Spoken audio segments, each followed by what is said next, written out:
배종찬의 시사본부.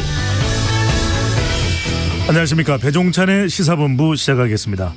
새만금 잼버리 파행으로 여야 간 공방이 오가는 가운데 여성가족부 책임론이 커지고 있습니다. 한편 문재인 전 대통령과 청와대 출신 의원들의 만찬 소식과 최근 떠도는 국민의힘 공천 부적격자 문건을 두고 정치권 해석이 분분한데요. 매주 화요일 정치권 현안의 뒷이야기와 속사정을 살펴보는 불사조 기자단에서 박순봉, 이현지 기자와 함께 이야기 나눠보겠습니다. 두 IT 거물이죠. 일론 머스크와 마크 저커버그의 결투가 정말로 임박한 걸까요? 저커버그가 8월 26일로 구체적인 날짜까지 제안을 했다고 하는데요. 과연 두 사람의 속내는 무엇인지 IT본부에서 살펴보겠습니다. 8월 8일 화요일 시사본부 지금 출발합니다.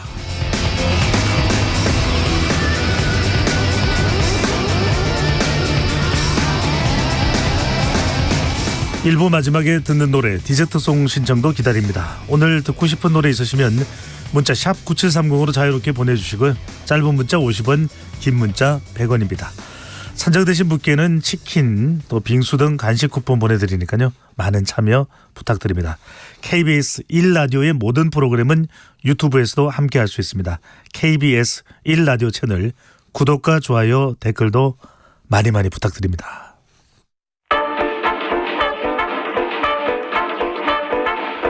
배종찬의 시사본부 한입뉴스.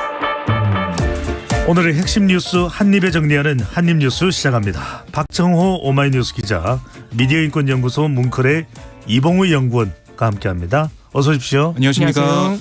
네, 폭염 견디기도 만만치가 않은데, 자, 태풍 소식입니다. 제6호 태풍 카눈 경로가 또 바뀌고 있다면서요? 네, 이제 오늘 발표된 태풍 예상 경로를 보면 이게 우리가 예상했던 경로보다 더 서쪽으로 태풍의 경로가 변경이 됐습니다. 모레 그러니까 10일 오전 경남 남해안에 상륙해서 한반도를 관통하는 건 그대로인데 조금 더 서쪽으로 치우치면서 원래는 저희가 얘기했을 때는 부산 쪽으로 가서 뭐 대구를 지나서 네. 약간 좀 동쪽으로 가는 그런 동해안으로 모양새였는데 빠져나가는. 그런데 이게 이제 한반도를 아예 세로로 관통하는 경로가 이번에 발표가 된 겁니다. 특히 이 태풍의 강도가 아마 우리 한반도에 상륙할 때는 중정도의 강도로 조금 내려가지 않겠냐라고 예상도 했었는데 기상청에서는 일본 해상을 지나서 오면서 뜨거운 수증기를 더 공급받아서 이게 한반도에 상륙하더라도 강 정도, 그러니까 강한 태풍의 위력을 유지할 가능성이 크다. 또 이렇게 얘기를 하고 있어요. 이렇게 되면서 이 내일 오전에 제주도부터 태풍의 영향권에 들겠고 내일 남부지방에 이어서 내일 밤부터 이 모레 오전 사이 수도권에도 태풍 특보가 내려질 가능성이 큽니다. 네. 이게 한반도를 아예 관통하는 거기 때문에 많은 피해가 예상이 되거든요. 그래서 정부도 중앙재난안전대책본부 비상근무 2단계를 어제 저녁부터 가동을 했고요. 위기용보 수준을 관심해서 경계 단계로 격상을 했습니다. 그래서 이 해안가 고층 건물과 뭐 간판 첨탑 또 강풍과 풍랑 등에 대비한 여러 가지 조치를 취하라라고 중대문서에 얘기하고 있는데 이번에 정말 완벽한 대비를 해서 재산 피해, 인명 피해 없도록 최대한 대비를 해야겠습니다. 네, 철저하게 대비해야 되겠습니다. 네. 내일부터 제주권에 영향이 있다고 하니까요. 내일과 9일, 수요일과 목요일 여러분들 태풍 카눈과의 대비 또 철저한 또 대응을 해야 되겠습니다. 자, 이번에는 잼버리 소식입니다. 파행을 겪고 있는 세계 스카우트 잼버리가 안정화되나 싶었는데 6호 태풍 카눈의 북상으로 결국 전체적인 조기 철수가 결정됐습니다. 고국으로 돌아가는 건 아니고요. 장소를 이제는 새만금에서 다른 장소로 변경을 하게 되는데 오늘 오전 11시에 있었던 이상민 행정안전부 장관의 브리핑 내용부터 듣고 오겠습니다. 이번 대피는 태풍이라는 재난 상황으로부터 잼버리에 참가한 세계의 청소년을 보호하기 위한 비상대처의 일환입니다. 조직이 세계 스카우트 연맹 그리고 각국 대표단과 긴밀한 협조하에 이루어지고 있습니다. 참가자들이 출국하는 순간까지 안전하고 즐겁게 대한민국을 경험하고 행복한 마음으로 모든 일정을 마무리할 수 있도록 정부와 지방자치단체는 힘을 모으겠습니다. 더위와 현지에서의 벌레 또 화장실 문제 등 많은 문제들이 이제 부각이 됐었는데 자 이제 태풍 카눈으로 인해서 새만금에서 이제 철수를 합니다. 어디로 갑니까? 일단 오늘 오전 10시부터 이동을 시작을 했습니다. 156개국 3만 6천여 명의 대원들이 이제 순차적으로 버스를 타고 이동을 하고 있는데요. 주로 수도권을 중심으로 해서 수도권, 전북, 충남, 충북 등 8개 시도로 이동을 하고 있습니다. 지금 경찰은 최고 비상령이 가포 비상까지 발령을 해서 교통 통제를 하면서 안전한 이동을 돕고 있는 상황이고요. 대학교 기숙사, 각종 공기업 그리고 민간 기업의 연수 시설 등을 숙소로 지정을 해서 현재 이동하고 있습니다. 프로그램들도 역시 이미 지난 6일에 여러 가지 준비 부족 때문에 영국, 미국 등 주요 국가 대원들이 조기 퇴영을 하면서 사실 한국 관광 프로그램이 이미 한번 바뀐 적이 있는데 네. 이번엔 사실 아예 새만금 야영지에서 전원 철수를 했기 때문에 지자체 협조를 받아서 관광 및 교육 프로그램으로 모두 전환이 됐습니다. 이러한 조치는 윤석열 대통령이 어제 오전에 이 태풍이 온다, 태풍이 10일에 상륙한다는 소식을 듣고 한덕수 총리 그리고 이상민 장관으로부터 이 잼버리 비상시 계획, 컨텐전시 플랜을 보고를 받았어요. 컨텐전시가 이제 비상이라는 그렇습니다. 의미죠. 아까 긴급. 들으신 네. 이상민 장관의 이 브리핑에서도 이 비상대처 일환이라는 얘기가 나왔죠. 그래서 어제 오전에 보고를 받고 오후에 바로 이 비상대책을 가동을 한 것입니다. 사실 숙소 수소문에 조금 어려움을 겪었다 그래요. 왜냐하면 어제 급하게 오후에 이제 전원 철수가 결정이 됐으니까 각 지자체가 좀 급하게 여러 군데 이제 수소문을 했는데 특히 이 대원들이 당연한 얘기지만 국가 단위로 움직이길 원합니다. 거기다가 3만 6천 명에 달하기 때문에 수소문이 쉽지 않았는데 그래서 서울시가 어제 같은 경우에 좀 논란을 겪었어요. 25개 지자체에 이 숙소를 구해달라고 좀 요청하는 공문을 보냈는데 홈스테이까지 동원하라고 요청을 했었거든요. 근데 사실 홈스테이는 당연히 단체로 머물러야 하는 이 대원들의 특성상 홈스테이는 좀 적절하지가 않죠. 그래서 중앙정부의 협조 아래 다시 홈스테이 요청을 좀 취소하는 일도 있었습니다. 결국 오늘 오전까지 경기 66개소를 포함해 아까 말씀드린 8개 시도에서 일단 숙소를 확보를 해서 다행히도 숙소 대란은 피한 상황입니다. 네. 자 이제 이 세계 잼버리 대회를 그나마 이제 유종의 미를 거둘 수 있을지 여부는 11일 열리는 이제 K-팝 콘서트에 달려 있는데 자 장소는 어디가 됩니까? 지금 기존의 아이즈원 또 제로베이스 원 등 출연진 외에 네. 하이브 소속의 뉴진스까지 확정이 됐다는 이야기도 나옵니다. BTS도 출연 가능성이 있는 겁니까? 뉴진스 출연 가능성 크다라는 얘기가 계속 나오고 있는데 BTS 같은 경우는 지금 군에서 복무하고 있는 멤버도 있고 있는 상황이기 때문에 어렵지 않겠냐 이런 얘기가 나왔었어요. 그런데 오늘 성일종 국민의힘 의원이 자신의 페이스북에 어떤 글을 썼냐면 국방부는 11일 서울에서 있을 K-팝 콘서트에 현재 군인 신분인 BTS가 모두 함께 참여해서 대한민국의 국격을 높일 수 있도록 모든 조처를 해 주시길 바란다. 이렇게 얘기를 하고 있습니다. 그러니까 잼버리 참가자들이 마지막까지 대한민국에 대한 좋은 추억을 가지고 갈 수 있도록 국방부는 선제적으로 대응해 주시길 바란다라고 얘기를 했어요. 어떻게 보면은 국방부를 향해서 여당에서 압박을 넣는 모양새가 돼서 지금 BTS 멤버 가운데 진과 제이홉이 군복무 중이고 뭐 슈가도 군복무를 앞두고 있는 상황인데 군에서 지금 자신의 병역의 의무를 다하고 있는 멤버들까지 차출하겠다. 이런 내용들 과연 군에 있는 군 장병들이나 아니면 이제 군에 자녀들을 보낸 부모들 또 BTS 팬들도 어떻게 생각할지 이게 좀 의심스럽고 의문스러운 상황인데요. 또 하나 궁금해지는 것은 미국, 영국, 싱가포르 일찌감치 이제 퇴영을 결정했던 스카우트 대원들까지 포함해서 이들이 BTS나 뉴진스를 본다면은 대만적으로 돌아선다 이렇게 또 인식을 하고 있는 걸까요? 그렇습니다. 그런 판단도 있는 것 같아요. 유종의 미를 거두기 위해서는 이 K-팝 슈퍼 라이브 이 콘서트를 성공시켜야 된다. 이런 생각이 강하다라는 게 느껴지는 거죠. 그래서 네. BTS도 지금 병역 의무를 이행하고 있지만은 국방부가 여기 협조해야 된다. 이렇게 나오고 있기 때문에 글쎄요. 그러다 보니까 이게 좀 논란이 되는 상황이다 보니까 잠깐만요. 유튜브로 네일님께서 네. 아니 BTS가 이러려고 군 입대한 건가 라는 이야기도 나오고 있습니다. 그러니까요. 이런 반응들이 나와요. 그래서 오늘 이 김기현 국민의힘 대표를 향해서 취재진이 좀 물어봤습니다. 성일종 의원이 BTS 이제 공연을 위한 국방부 협조 이런 내용의 글을 썼던데 어떠냐 거기에 대한 비판도 나온다 그랬더니 김기현 대표는 당 차원 논의는 아니다. 뭐 이렇게 진화에 나섰는데 어떻습니까? 가능성이 있습니까? BTS? 쉽지 않아 보이는 게 사실이죠. 왜냐하면 이게 공연이라는 것이 이게 호흡도 맞춰야 되고 며칠 전 아니면은 뭐 몇 주일 전, 몇 달 전부터 계속 준비를 하는 게 공연 아니겠습니까? 근데 당장 군복무 중인 멤버들을 불러서 무대에 세운다? 글쎄요, 이게 과연 이 K-팝 공연을 통해서 우리나라의 어떤 대한민국의 국격을 높이는 그런 조치가 될지 저는 의문스러운 상황이고요. 특히 이번에 11일 열린 K-팝 콘서트 같은 경우도 원래는 6일 열리기도 했다가 장소도 이 전북 이 현대가 지금 쓰고 있는 전북 월드컵 경기장 거기 경기장으로 하려고 했다가 전주 월드컵 경기장으로 네. 옮긴다고 이야기됐다가 아직까지 서울의 상암일지 고척돔일지 또는 어디일지는 네. 결정이 안 된 거죠. 확실히 얘기를 좀 안 하고 있습니다. 근데 서울일 가능성이 큰 상황이고 그래서 오락가락하는 모습들 좀 혼란스러운 상황이고 이게 태풍의 영향도 있다고 하지만 준비가 안 된 준비에 소홀했던 것을 계속 보여준 게 아니냐 지적도 있습니다. 또 11일 저녁 폐영식에 의해서 K-팝 공연이 열리는 그런 상황인데 그러면 이 많은 3-4만 명의 대원들과 뭐 자원봉사자들을 어떻게 이송을 순차적으로 잘 할지 질서 유지에 어떻게 잘 대응할지 이것도 좀 지켜봐야 될 것 같습니다. 네.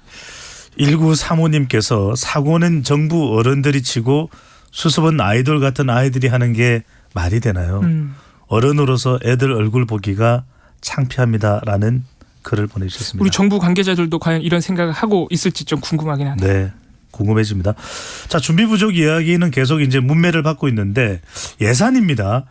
시설 조성에는 고작 전체 예산의 11% 정도만 쓰인 걸로 나타났고 지금 보도에 따르면은 그 이전에 외국을 나가서 이 조직위원회에서 방문을 하고 이런 것들이 상당히 외유 성격이 짙었다 이런 또 지적도 나오네요. 그렇습니다. 지금 아마 폐영식 이후에 예산 문제가 가장 먼저 불거질 것으로 보이는데 일단 총 잼버리 예산의 총액이 1,170억입니다. 여기에는 이제 나라가 지원하는 국비가 302억, 지자체가 마련하는 재원 지방비가 419억이고 이 대원들이 낸 참가비도 있죠. 이런 것도 400억이 포함되어 있는 1,117억의 예산으로 한 5, 6년간 사업을 준비해 온 것인데 이 중에서 조직위가 쓴 예산이 74.4%인 870억입니다.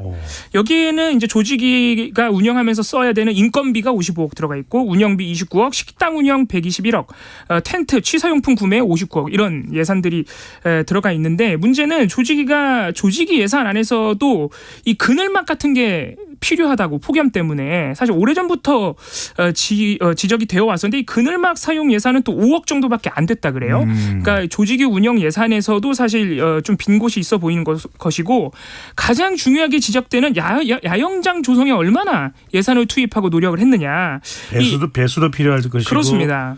벌레 또 해충들을 막는 그런 비용도 필요할 테고 여러 가지 안전 조치도 필요하고요. 야영장에 또 의료 시설도 좀 갖춰놓을 필요가 이런 여러 가지 얘기가 있는데 야영장 조성, 뭐 화장실, 샤워장, 급수대 이런 필요한 부분에는 119억 10% 남짓밖에 사용하지 않았다. 이 사실이 지금 드러나 있는 상황입니다. 이 때문에 시설이 열악하다는 것이 개막 직후부터 드러났고요. 특히 최근에 이제 언론 보도 보시면 이 행사장 청소와 분유 처리마저 제대로 준비가 안 돼 있었다. 여기에 이제 11억의 예산을 썼다 그러는데 분유 처리마저 제대로 안 돼서 이 대원들이 잼버리에 참여한 많은 나라의 대원들이 이 분뇨를 또 직접 목격하는 일도 있었다. 이런 목격담도 지금 전해지고 있는 상황이니까. 한덕수 국무총리가 직접 청소를 하더라고요. 그렇습니다. 그런 모습들도 지적이 돼서 야영장 조성에 왜 10%밖에 안 썼느냐. 이 부분이 문제 지적이 될 것 같고요.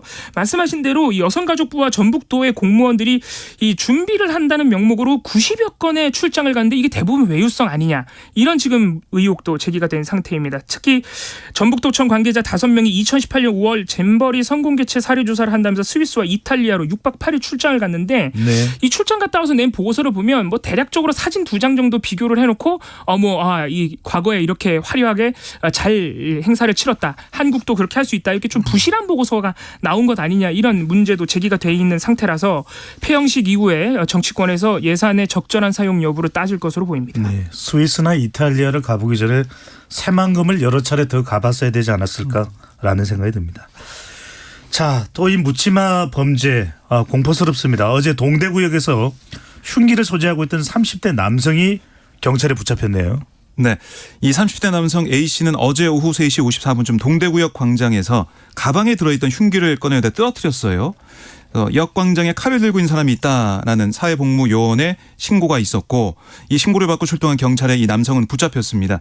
A 씨는 누군가가 나를 조정하고 있다.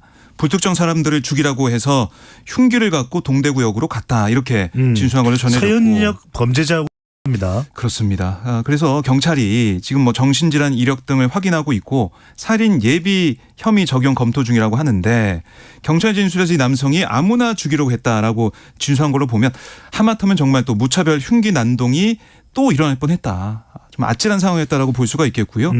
이렇게 이런 뭐 검거 상황들이 이어지고 있고 또 살인 예고글도 많이 지금 온라인상에서 퍼지고 있다 보니까 너무 불안해요. 그렇군요. 그래서 이 시민들이 어떻게 이 상황을 헤쳐나가야 될지 너무나 불안해하고 무섭고 지금 이어폰도 못 끼고 다니겠다라는 얘기할 정도로 네. 사람들이 많은 곳에 거의 꺼려하고 있는 상황입니다. 그러다 보니까 지도 기반으로 예고된 흉악 범죄 목록 또 검거 여부를 알려주는 사이트도 등장을 했다면서요. 네, 이 대학생들이 주축이 된 한 웹서비스 업체가 이 칼부림 같은 그러니까 테러 예고 게시글 내용과 관련 보도를 좀 지도상에서 한눈에 확인할 수 있는 이름이 이제 테러레스. 그러니까 테러가 없는 그 뜻인데 테러레스 사이트를 이번 달 6일에 만들었어요. 사이트명이 테러레스입니다. 그렇습니다.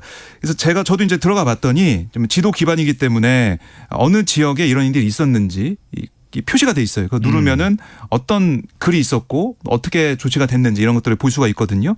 아까 보니까 위험 목록에 54건이 게시가 돼 있던데 테러가 예고된 지역은 지도상에 핀 모양 아이콘을 표시되어 있고 색깔별로 검거 완료, 뭐 예고, 발생, 허위 이런 것들 구분할 수 있도록 돼 있어요. 또 이 사이트 이용자들이 자신들의 그 위치 근처 테러 예고 장소도 바로 확인할 수가 있어서 보니까 아까 수만 명의 시민들이 방문했다 이렇게도 얘기하고 있거든요. 네. 그만큼 불안해하고 있어서 확인하고 싶어하는 시민들이 많기 때문에 여기에 대한 대응을 정부가 어떻게 종합적으로 만들 것이냐 이게 중요해 보입니다. 참고를 하시면 좋을 것 같습니다. 이런 가운데 윤석열 대통령이 전 국민 정신건강 종합대책을 지시했다고 하는데요. 국민의힘 안철수 의원이 전 국민 정신건강검진과 맥을 이야기를 했는데 이 안철수 의원이 제안한 내용과 윤석열 대통령의 대책 좀 맥을 같이 한다고 봐야 될까요? 이게 일단 대통령실에서는 선을 긋고 있지만 왜냐하면 대통령실에서도 이 흉악범죄와 이 정신질환을 너무 쉽게 연결해버리면 많은 정신질환자들이 이 범죄자로 낙인 찍히는 문제가 있기 때문에 그래서 오히려 또 치료를 못 받고 이런 상황들도 악순환이 반복되거든요. 이런 점은 어제 대통령실이 또 언급을 하면서 그와는 별개다. 범죄는 별개로 생각하고 있다는 얘기를 했지만 이 대통령실에서 지금 대통령이 지시로 지금 법무처 TF까지 마련했는데 마련하겠다는 내용을 보면 는 중증 정신질환자 치료 지원, 병상 확보 이렇게 정신질환자 치료에 좀 집중이 돼 있어요. 그렇다 보니까 지난 안철수 의원이 얘기했던 이 전 국민이 정신 건강을 검진을 받아야 된다 2년마다. 이 얘기는 사실 정신질환을 가지고 있는 사람들뿐만 아니고 사실상 전 국민을 좀 이렇게 좀 범죄의 잠재적인 가능성이 있는 것으로 보는 것 아니냐 이런 논란이 있었거든요. 네. 그렇다 보니까 또 시점상으로 대통령 지시가 나온 게 지금 최근에 칼부림 사건들 이후에 나오다 보니까 대통령실이 너무 쉽게 이 정신질환을 흉악범죄의 원인으로 보고 정신질환자에 대한 관리 감독을 강화하려는 것 아니냐. 이렇게 되면은 낙인 찍기가 더 강화될 수 있기 때문에 굉장히 조심스러워야 한다. 또 최근에 이 법무부에서 아예 강제 입원, 사법부의 강제 입원 제도를 검토하겠다는 입장까지 발표한 상태여서 정신질환자들의 입장에서는 굉장히 우려가 큰 상황입니다. 좀 정교하게 접근을 할 필요가 있겠네요. 그렇습니다. 자, 이 시각 교통 상황 알아보고 한입뉴스 이어가겠습니다. 정현정 리포트 나와주세요. 네, 입추인 오늘 절기가 무색하게 더운 날씨가 이어지고 있습니다. 오늘 서울은 36도까지 올라서 어제보다 더 덥겠는데요. 시원한 옷과 수분 섭취로 온열 질환에 대비해 주시기 바랍니다. 경부고속도로 사고 소식 먼저 전해드립니다. 서울 방향인데요. 천안삼 휴게소 부근에서는 고장난 승용차가 서 있어서 처리하고 있고요. 서울 요금소 부근 2차로는 승용차 관련 사고가 나서 처리하고 있습니다. 이 영향으로 서울 요금소부터 정체고요. 달래내 고개에서 반포까지도 밀리고 있습니다. 있습니다.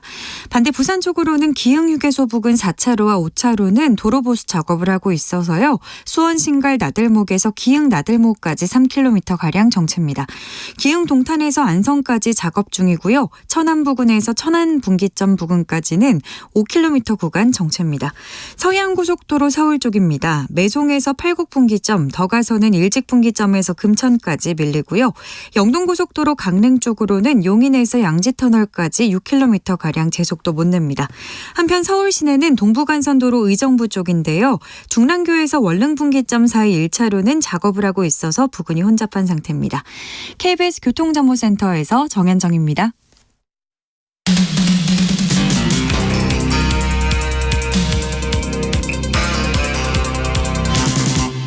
배종찬의 시사본부. 박정호 기자, 이봉우 연구원과 함께하는 한입뉴스 이어가겠습니다. 이 교사의 안타까운 또 소식 우리가 여러 차례 전에 드린 바 있었는데요. 지난달 18일입니다. 서울 서초구의 이 초등학교 교사가 학교에서 스스로 목숨을 끊으면서 교권 침해 실태가 계속해서 이제 불거지고 있는데요.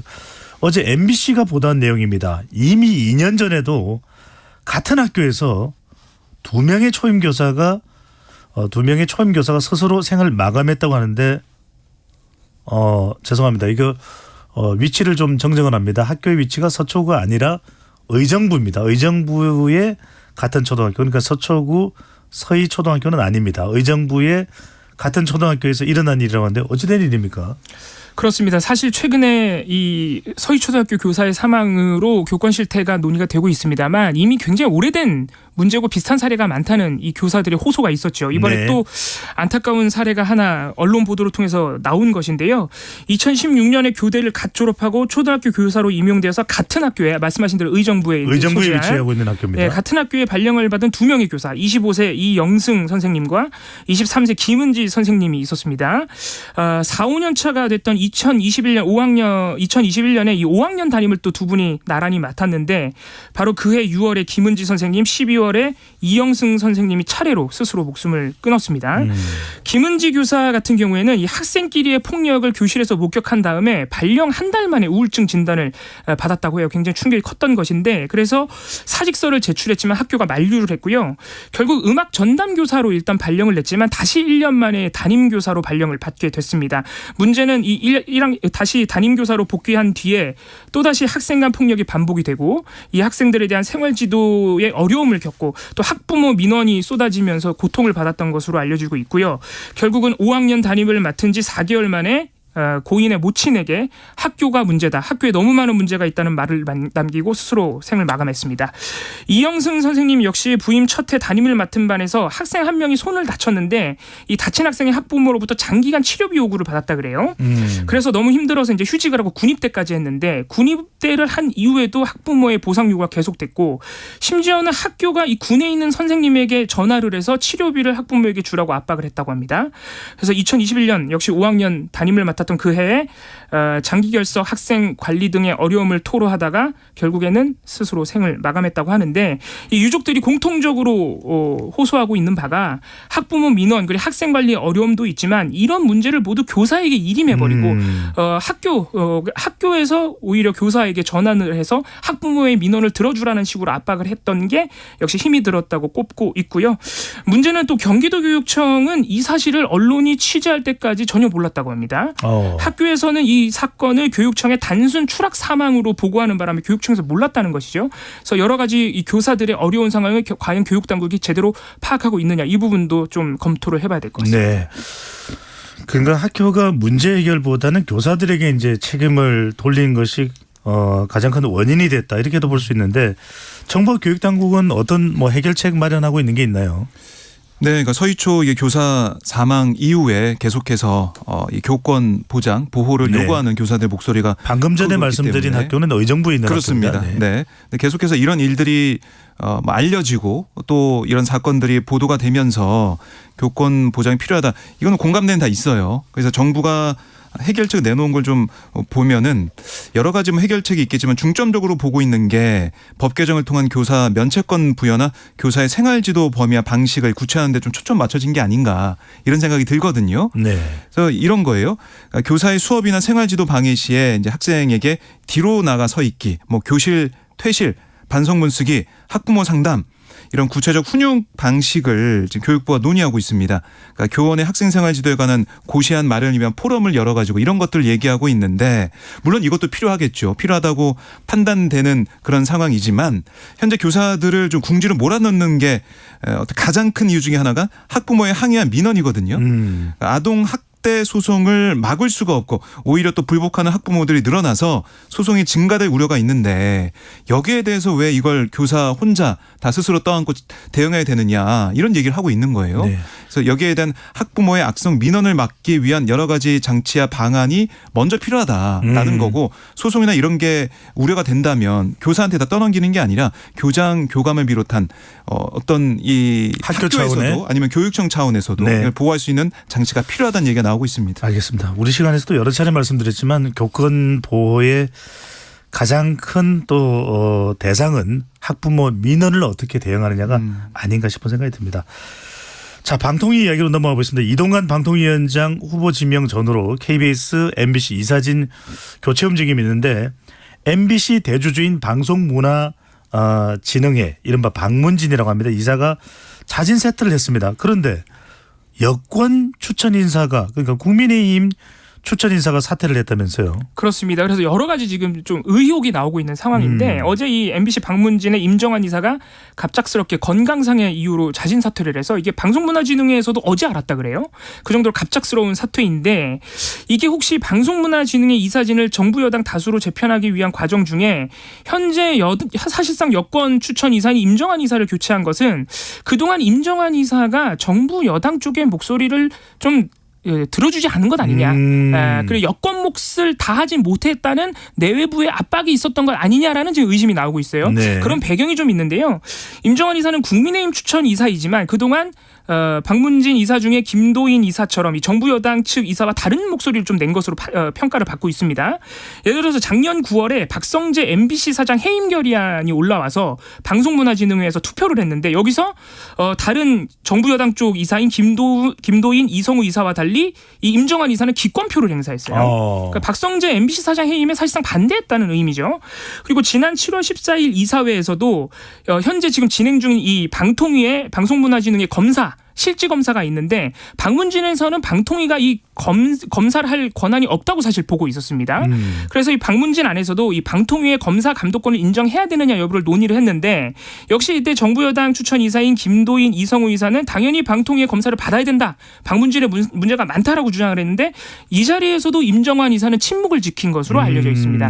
그렇다 보니까 여권 이사이면서 왜 여권 이사들과 함께 목소리를 내지 않느냐는 내부의 압력 때문에 자진 사퇴한 것 아니냐. 결국에는 현재 권태선 이사장과 김기중 이사까지 지금 해임 절차를 이미 방통위가 밟고 있는데 네. 이 임정환 이사까지 이사의 자진 사퇴까지 합치면은 이 방문진 이사진 구도가 여당의 5대4 우위로 확정이 됩니다. 그래서 방문진 이사를 여당 다수로 바꾸고 결국에는 MBC 사장을 포함한 경영진 교체 수순 아니냐 이런 의심이 나오고 있습니다. 뿌리채 다 바꿀 수 있으면 바꾸겠다. 이렇게도 해석을 할 수 있겠네요.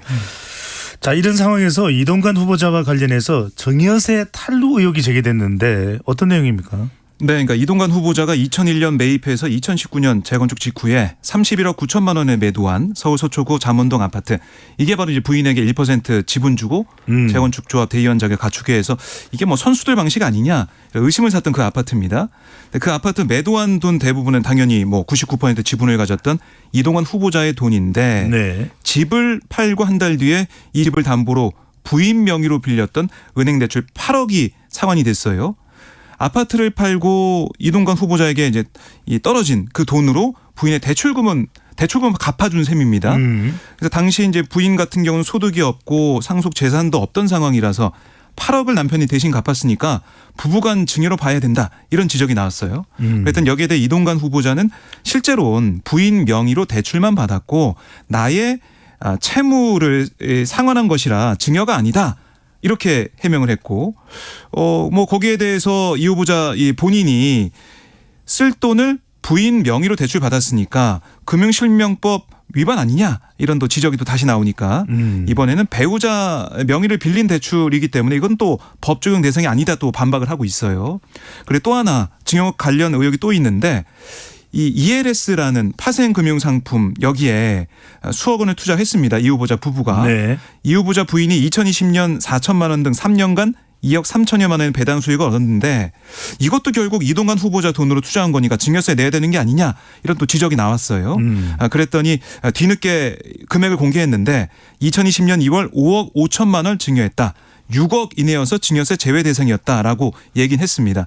그런데 앞선 이 8억 상환 아파트 팔아서 그 빚을 갚았던 8억 상환이 증여로 인정되면 이 5억 5천하고 더해지면은 한 뭐 14억 정도 증여니까 이게 어떻게 보면 증여세를 탈루한 게 아니냐 이런 또 지적이 나오고 있거든요. 그게 서류상으로 명백해야 되겠네요. 네, 그래서 설명도 설명이지만. 네, 이게 뭐 야당에서는 이게 증여세 탈루다 수천만 원의 증여세 탈루한 거다라고 주장하고 있는데 이동관 후보자는 이 법 적용을 자세히 잘 해봐라. 이거는 네. 불법이 아니다라고 얘기하고 있어서 이것도 뭐 청문회 과정에서 논란이 될 것 같습니다. 이것도 명백하게 서류상으로 또 해명이 돼야 되겠네요. 네. 자, 하나 더 알아보겠습니다. 하나 더 관련된 뉴스입니다. 자, 이상내 이 행복청장 이 오송 참사 관련해서 책임이 있다고 해서 한덕수 국무총리가 윤석열 대통령에게 경질인가요? 인사조치에 대한 것을 건의하기도 했다라고 알려진 인물인데 자, 15일 바로 이 궁평 2 지하차도 참사가 일어나기 전에 서울 출장을 갔는데 이 재난대응 최고 등급인 비상 3단계 상황이었는데 누굴 만났다면서요? 그렇습니다. 지금 어제 KBS 보도에 따르면 이 참사 전날에 이 이상래 행복청장이 서울에서 대통령실 관계자들을 만나 만찬한 것으로 일단 확인이 되고 있습니다. 대통령실 관계자를 만나서 만찬을 했다. 그렇습니다. 이 더불어민주당 천준호 의원실을 통해서 확보된 이상래 행복청장의 법인카드 사용 내역을 봤더니 참사 전날에 서울에서 오찬 만찬 일정을 가진 것으로 확인이 됐고요. 이 오찬은 기관 유치 활성화 등 협의 목적으로 대기업 CEO 그리고 만찬은 내년도 예산안 협의를 목적으로 대통령실 국토교통 비서관실과 자리를 함께한 것으로 파악이 되고 있습니다. 대통령실 비서관 관계자 등 7명과 식사를 했고 여의도의 식당에서 37만 원 결제를 했다고 하는데 문제는 말씀하신 대로 참사 전날에 이미 충청북도가 재난 최고 등급인 비상 3단계를 발령한 상황이었고 네. 이미 참사 전날부터 미호천교 임시자명이 좀 위험하다는 신고가 들어와 있는 상황이었기 때문에 참사의 직접적인 원인으로 꼽히는 이 임시자명의 붕괴 그 관리 감독 권한이 있는 행복청장이 그 전날에 예산을 명목으로 서울에서 대통령실 관계자들과 만찬을 했다. 당연히 문제 제기 의혹이 나올 수밖에 없는 상황이고요. 한덕수 총리가 대통령에게 인사조치를 건의했을 때 그때 당시 보도 보면 대통령이 별 반응이 없었다라는 내용이 있어요. 그래서 이 대통령실에서 과연 이 이상해 청장 인사 조치에 대해서 왜 입장이 없느냐 이 부분에 대해서도 앞으로 문제 제기가 될 것으로 보입니다. 네. 국무조정실은 오송 지하차도 참사에 대해서 무너진 임시제방이 핵심적인 원인이었다라고 이야기를 했는데 과연 윤석열 대통령이 어떤 행복청장에 대한 결정을 내릴지 지켜보도록 하겠습니다. 지금까지 박정호 오마이뉴스 기자 이봉우 미디어인권연구소 뭉클 연구원과 함께했습니다. 잘 들었습니다. 감사합니다. 오늘의 디저트송입니다. 5148님께서 폭염으로 세상은 뜨거운데 차갑고 비정한 일들이 벌어지고 있는 요즘입니다. 자, 이 가수가 살아있어서 다시 만나고 싶네요. 신해철의 나에게 쓰는 편지 디저트송으로 신청합니다. 모바일 빙수 쿠폰 보내드리고 노래 듣고 입으로 돌아오겠습니다.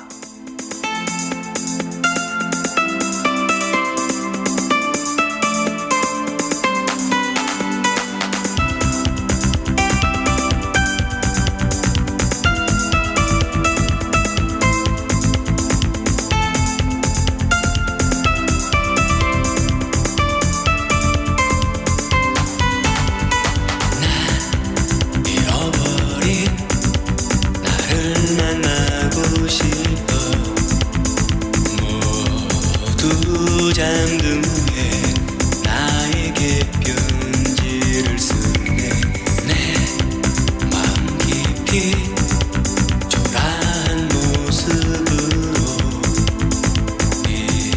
힘없이 서 있는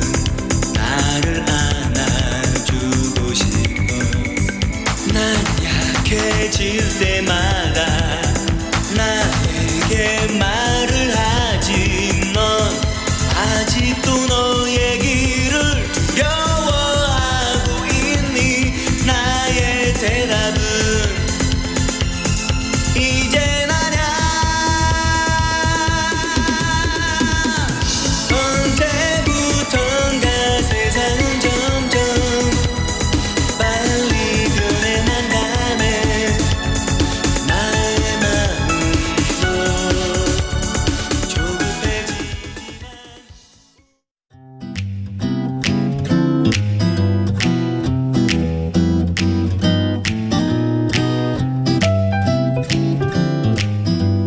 안녕하세요.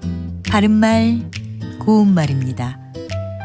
영화나 TV 드라마를 보다 보면 그 작품 속에서 약간의 잘못된 부분들이 눈에 띌 때가 있습니다. 이런 건 제작진의 무성의한 태도에서 나온 것으로 생각할 수도 있겠지만 뭐 또 이런 장면들을 찾아내는 것도 관객들에게는 상당히 흥미로운 부분이 될 수도 있습니다. 우리 속담에 옥에도 티가 있다라는 게 있죠. 아무리 훌륭한 사람 또는 좋은 물건이라 해도 자세히 따지고 보면 사소한 흠은 있다는 겁니다. 또 나무랄 데 없이 훌륭하거나 좋은 것에 있는 사소한 흠을 가리켜서 옥의 티라고 하는데요. 작품 속에 등장하는 실수들 역시 보통 옥의 티라고 부릅니다. 그런데 이 옥의 티를 글자로 표기한 것을 보면 두 번째 글자를 의로 쓰는 것과 애로 쓰는 것 두 가지로 나뉘는데요. 여러분은 어느 것이 맞다고 생각하시나요? 옥에 있는 티라는 뜻이기 때문에 애로 쓰는 것이 맞습니다. 의를 쓴 것이나 애를 쓴 것이나 모두 옥의 티로 발음될 수 있어서 이런 잘못된 표기 형태가 나오는 것 같습니다. 참고로 보통과 다른 갖가지 애를 뜻하는 말로 별의별 이라는 관용사가 있지요.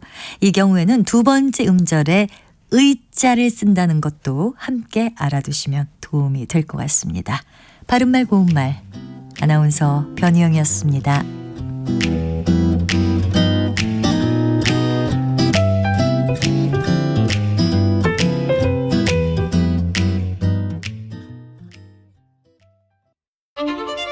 토론은 치열해도 판단은 냉정하게. 복잡한 세상을 바꾸는 첫걸음은 의외로 단순할지도 모릅니다. 평일 저녁 7시 20분 당신을 바꾸는 질문.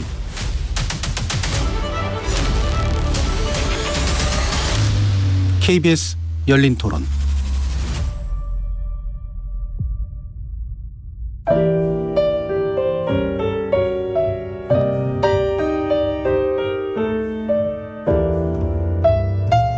내일의 품격 김성환의 시사야에서 챙겨가세요. 하루를 마무리하는 시간 꺼내보는 당신의 지식 창고 KBS 일라디오 김성환의 시사야. 평일 밤 10시 5분 여러분을 찾아갑니다.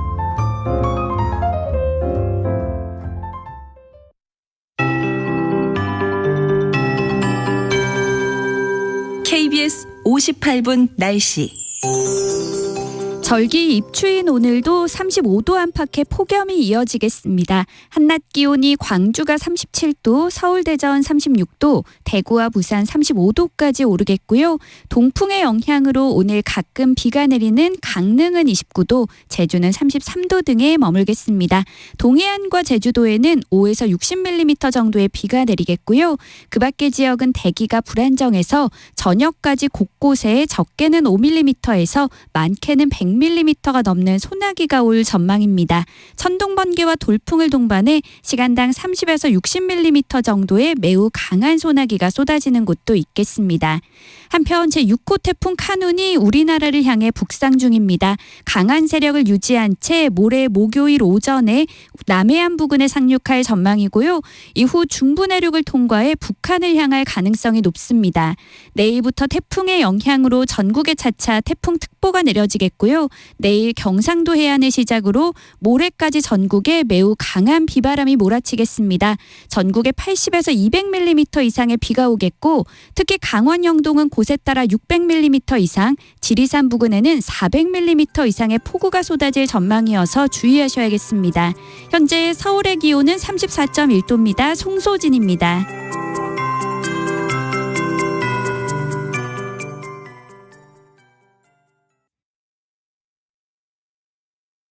정성을 다하는 국민의 방송 KBS가 한시를 알려드립니다. AM 711kHz, FM 97.3MHz, KBS 1라디오입니다. HLKA.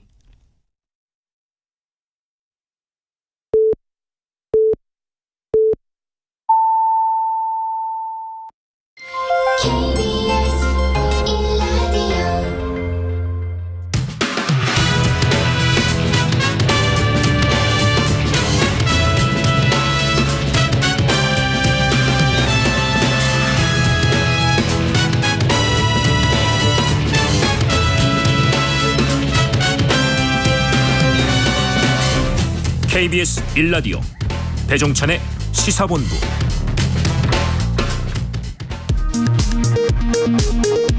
이 시각 라디오 정보센터 뉴스입니다. 태풍 카눈이 모레 경남에 상륙할 것으로 예상되면서 중앙재난안전대책본부는 관계기관의 취약지역과 시설 등 위험 요인을 파악해 안전조치를 시행하고 반지하 주택 등 위험지역 주민의 신속 대피 조치 등을 지시했습니다. 태풍 카눈이 북상함에 따라 새만금 잼버리에서 야영 중이던 156개국 3만 7천여 명의 스카우트 대원들이 서울과 수도권, 충청권 등 전국 8개 시도로 이동 중입니다. 한덕수 국무총리는 잼버리 대회의 중단이 아니라 모든 참가자들의 안전을 확보하기 위한 적극적 위기관리의 일환이라고 밝혔습니다. 연일 폭염이 이어지는 가운데 어제 전력 수요가 올해 들어 최고치를 기록했습니다. 정부는 전력 공급에 차질이 없도록 설비 운영 상황을 점검하고 비상 대응 체계를 유지할 계획입니다. 올해 6월 경상수지가 58억 7천만 달러 흑자로 2달 연속 흑자를 기록했습니다. 상반기 전체 경상수지 흑자 규모는 작년 같은 기간에 10분의 1로 축소됐습니다. 수출보다 수입이 더 많이 줄어든 불황형 흑자 기조가 계속되고 있는데 한국은행은 일시적 현상이라고 분석했습니다. 지금까지 라디오 정보센터 조진주였습니다.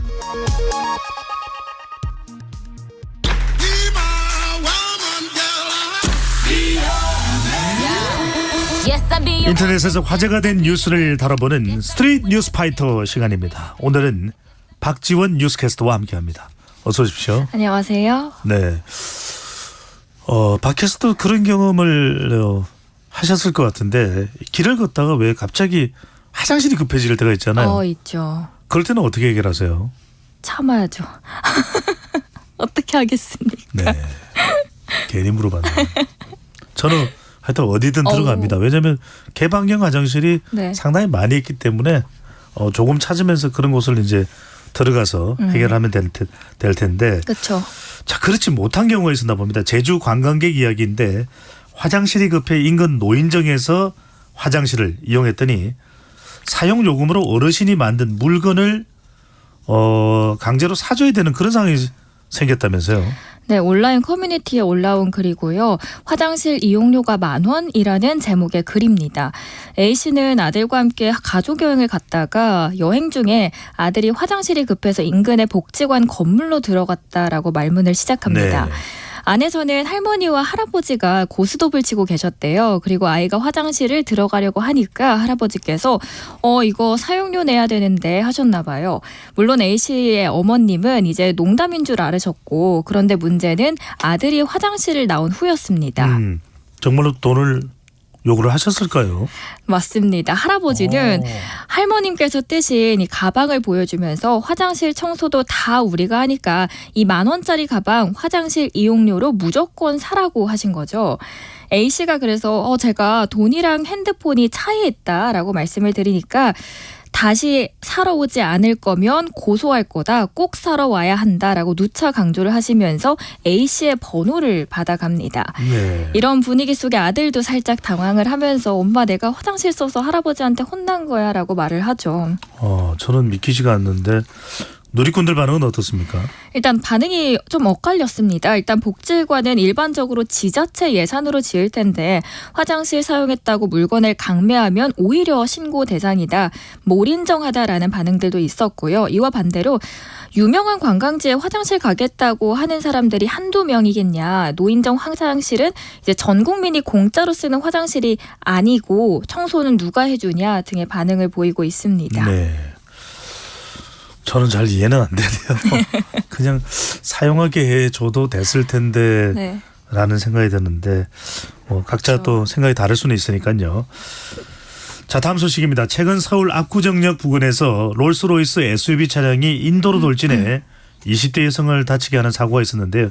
사고를 낸 운전자가 사고 이후 전혀 반성하지 않는 듯한 태도를 보였다고 하는데 이것도 사실인가요? 네, 목격담이 나온 거고요. 네. 사설 탐정 겸 유튜버 이 씨는 당시 사고를 최초로 목격한 A 씨와 인터뷰를 공개를 했습니다. A 씨는 처음에는 피해자를 그렇게 세게 박지 않았는데 여기서 악셀을 한 번 더 밟더라. 그래서 피해자가 더 크게 다친 것 같다라고 전합니다. 그리고 충격적인 건 보통 누군가를 치면은 피해자를 보살피는 게 우선이죠. 그런데 피해자가 막 울면서 너무 아프다 하다가 점점 의식을 잃어가고 있었음에도 불구하고 이 가해자는 자꾸 휴대폰을 보면서 비틀거렸다는 겁니다. 도무지 또 이해가 안 되는데 뭐 도주의 우려가 있었다고 봐야 될까요? 일단 A씨에 따르면 운전자는 경찰차가 보이자 갑자기 현장에서 사라졌습니다. 그런데 다시 잡히자 내 몸에 손대지 마라. 피해자가 바로 안 죽었잖아 라는 말을 하면서 저항을 했다고 합니다. 이 사고로 피해 여성은 양쪽 다리가 골절되고 복부와 머리를 크게 다치는 등 중상을 입었고요. A씨는 마약간이 시약 검사 결과 당시 이 케타민 양성 반응이 나왔다고 합니다. 네. 듣고 있는 저도 어처구니가 없다는 생각이 들 정도인데 운전자가 석방이 됐다고요? 네, 이제 강남경찰서에서는 신 씨가 유치장에 구금된 지 약 17시간 만에 석방을 했습니다. 사실 말이 안 되는데 천 변호사는 이렇게 이야기를 합니다. 유튜버의 빡친 변호사라는 채널을 운영 중이신 분인데 마약 양성 반응이 나왔고 아무런 잘못이 없는 피해자는 두 다리를 절단해야 될지도 모르는 일을 당했는데도 이런 대형 로펌이 신원보증을 해줬다라는 이유만으로 민중의 지팡이라는 경찰이 할 짓인지 도저히 이해가 안 되는 분노감을 감추지 못했습니다. 네, 이게 무슨 뭐 유전 무죄 무전 유죄 뭐 이런 겁니까? 석방이 되고 아니고가 차이가 클 걸로 생각이 드는데요. 네, 천 변호사도 이 부분을 꼬집고 있습니다. 하늘과 땅 차이다라고 표현을 하는데 일단 불구속 수사를 하는 순간 피해자가 어떻게 돈을 모아서 20대 6억짜리 차를 몰고 다니는지, 두 번째로는 그 돈은 누구로부터 나온 건지, 그리고 진짜 병원에서 정상적으로 이 케타민 주사만 맞은 건지 등등 핵심적인 쟁점에 대해서 진실이 밝혀질 가능성이 현저히 떨어진다라는 거죠. 여기에 대해서 분노감을 그래서 멈추지 못하고 있는 겁니다. 네.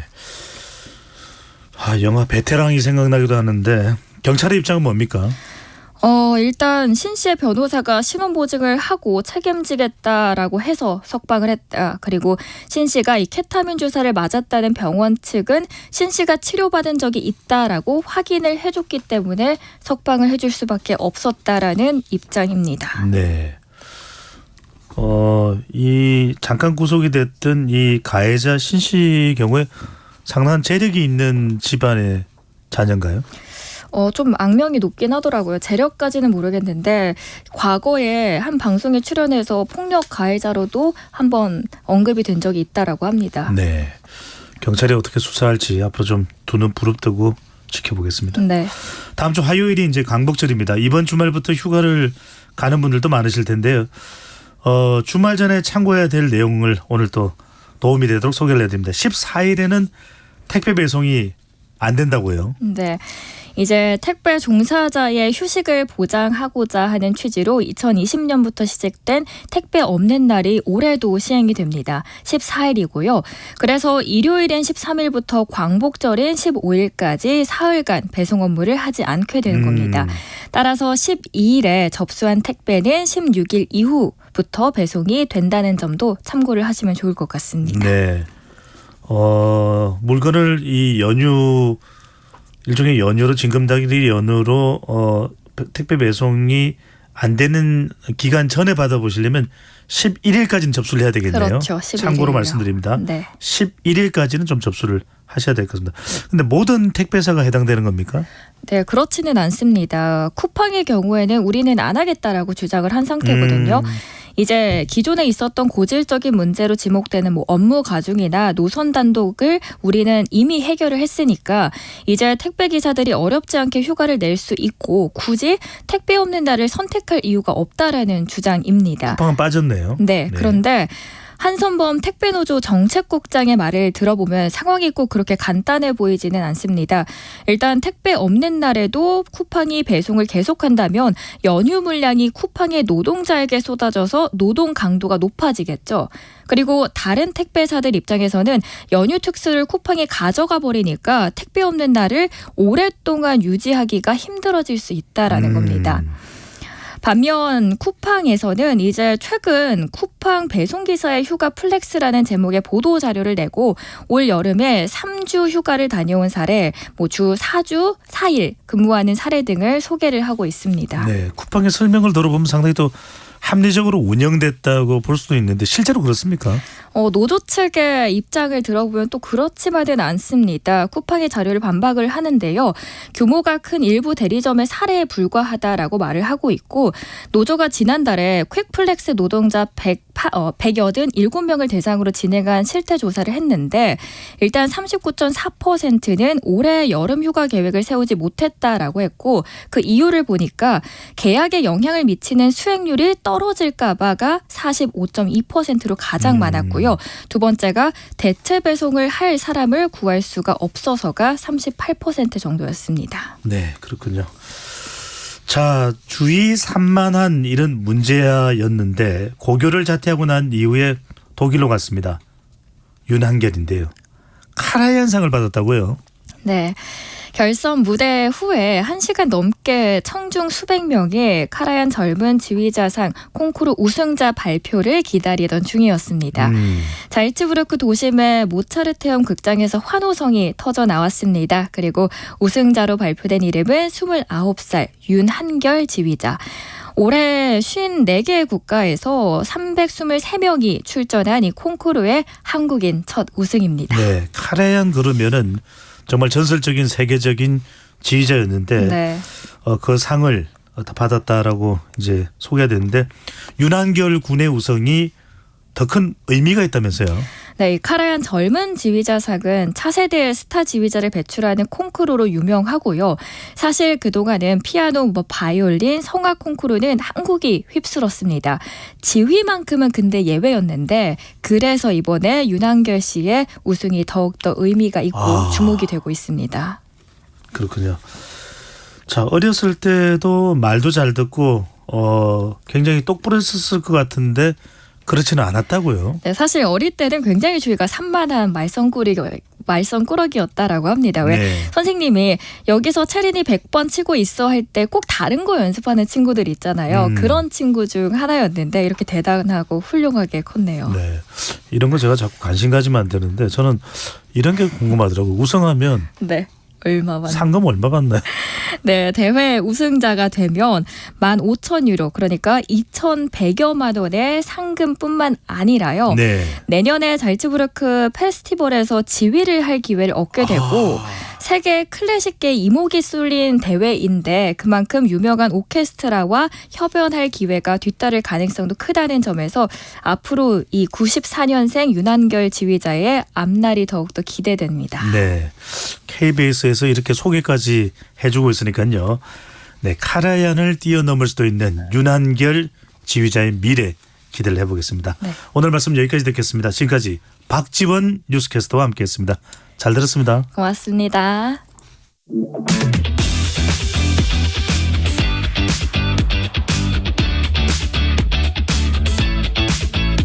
배종찬의 시사본부는 여러분과 함께합니다. 짧은 문자 50원, 긴 문자 100원이 드는 샵 9730. 라디오 어플 콩과 유튜브는 무료로 참여하실 수 있습니다.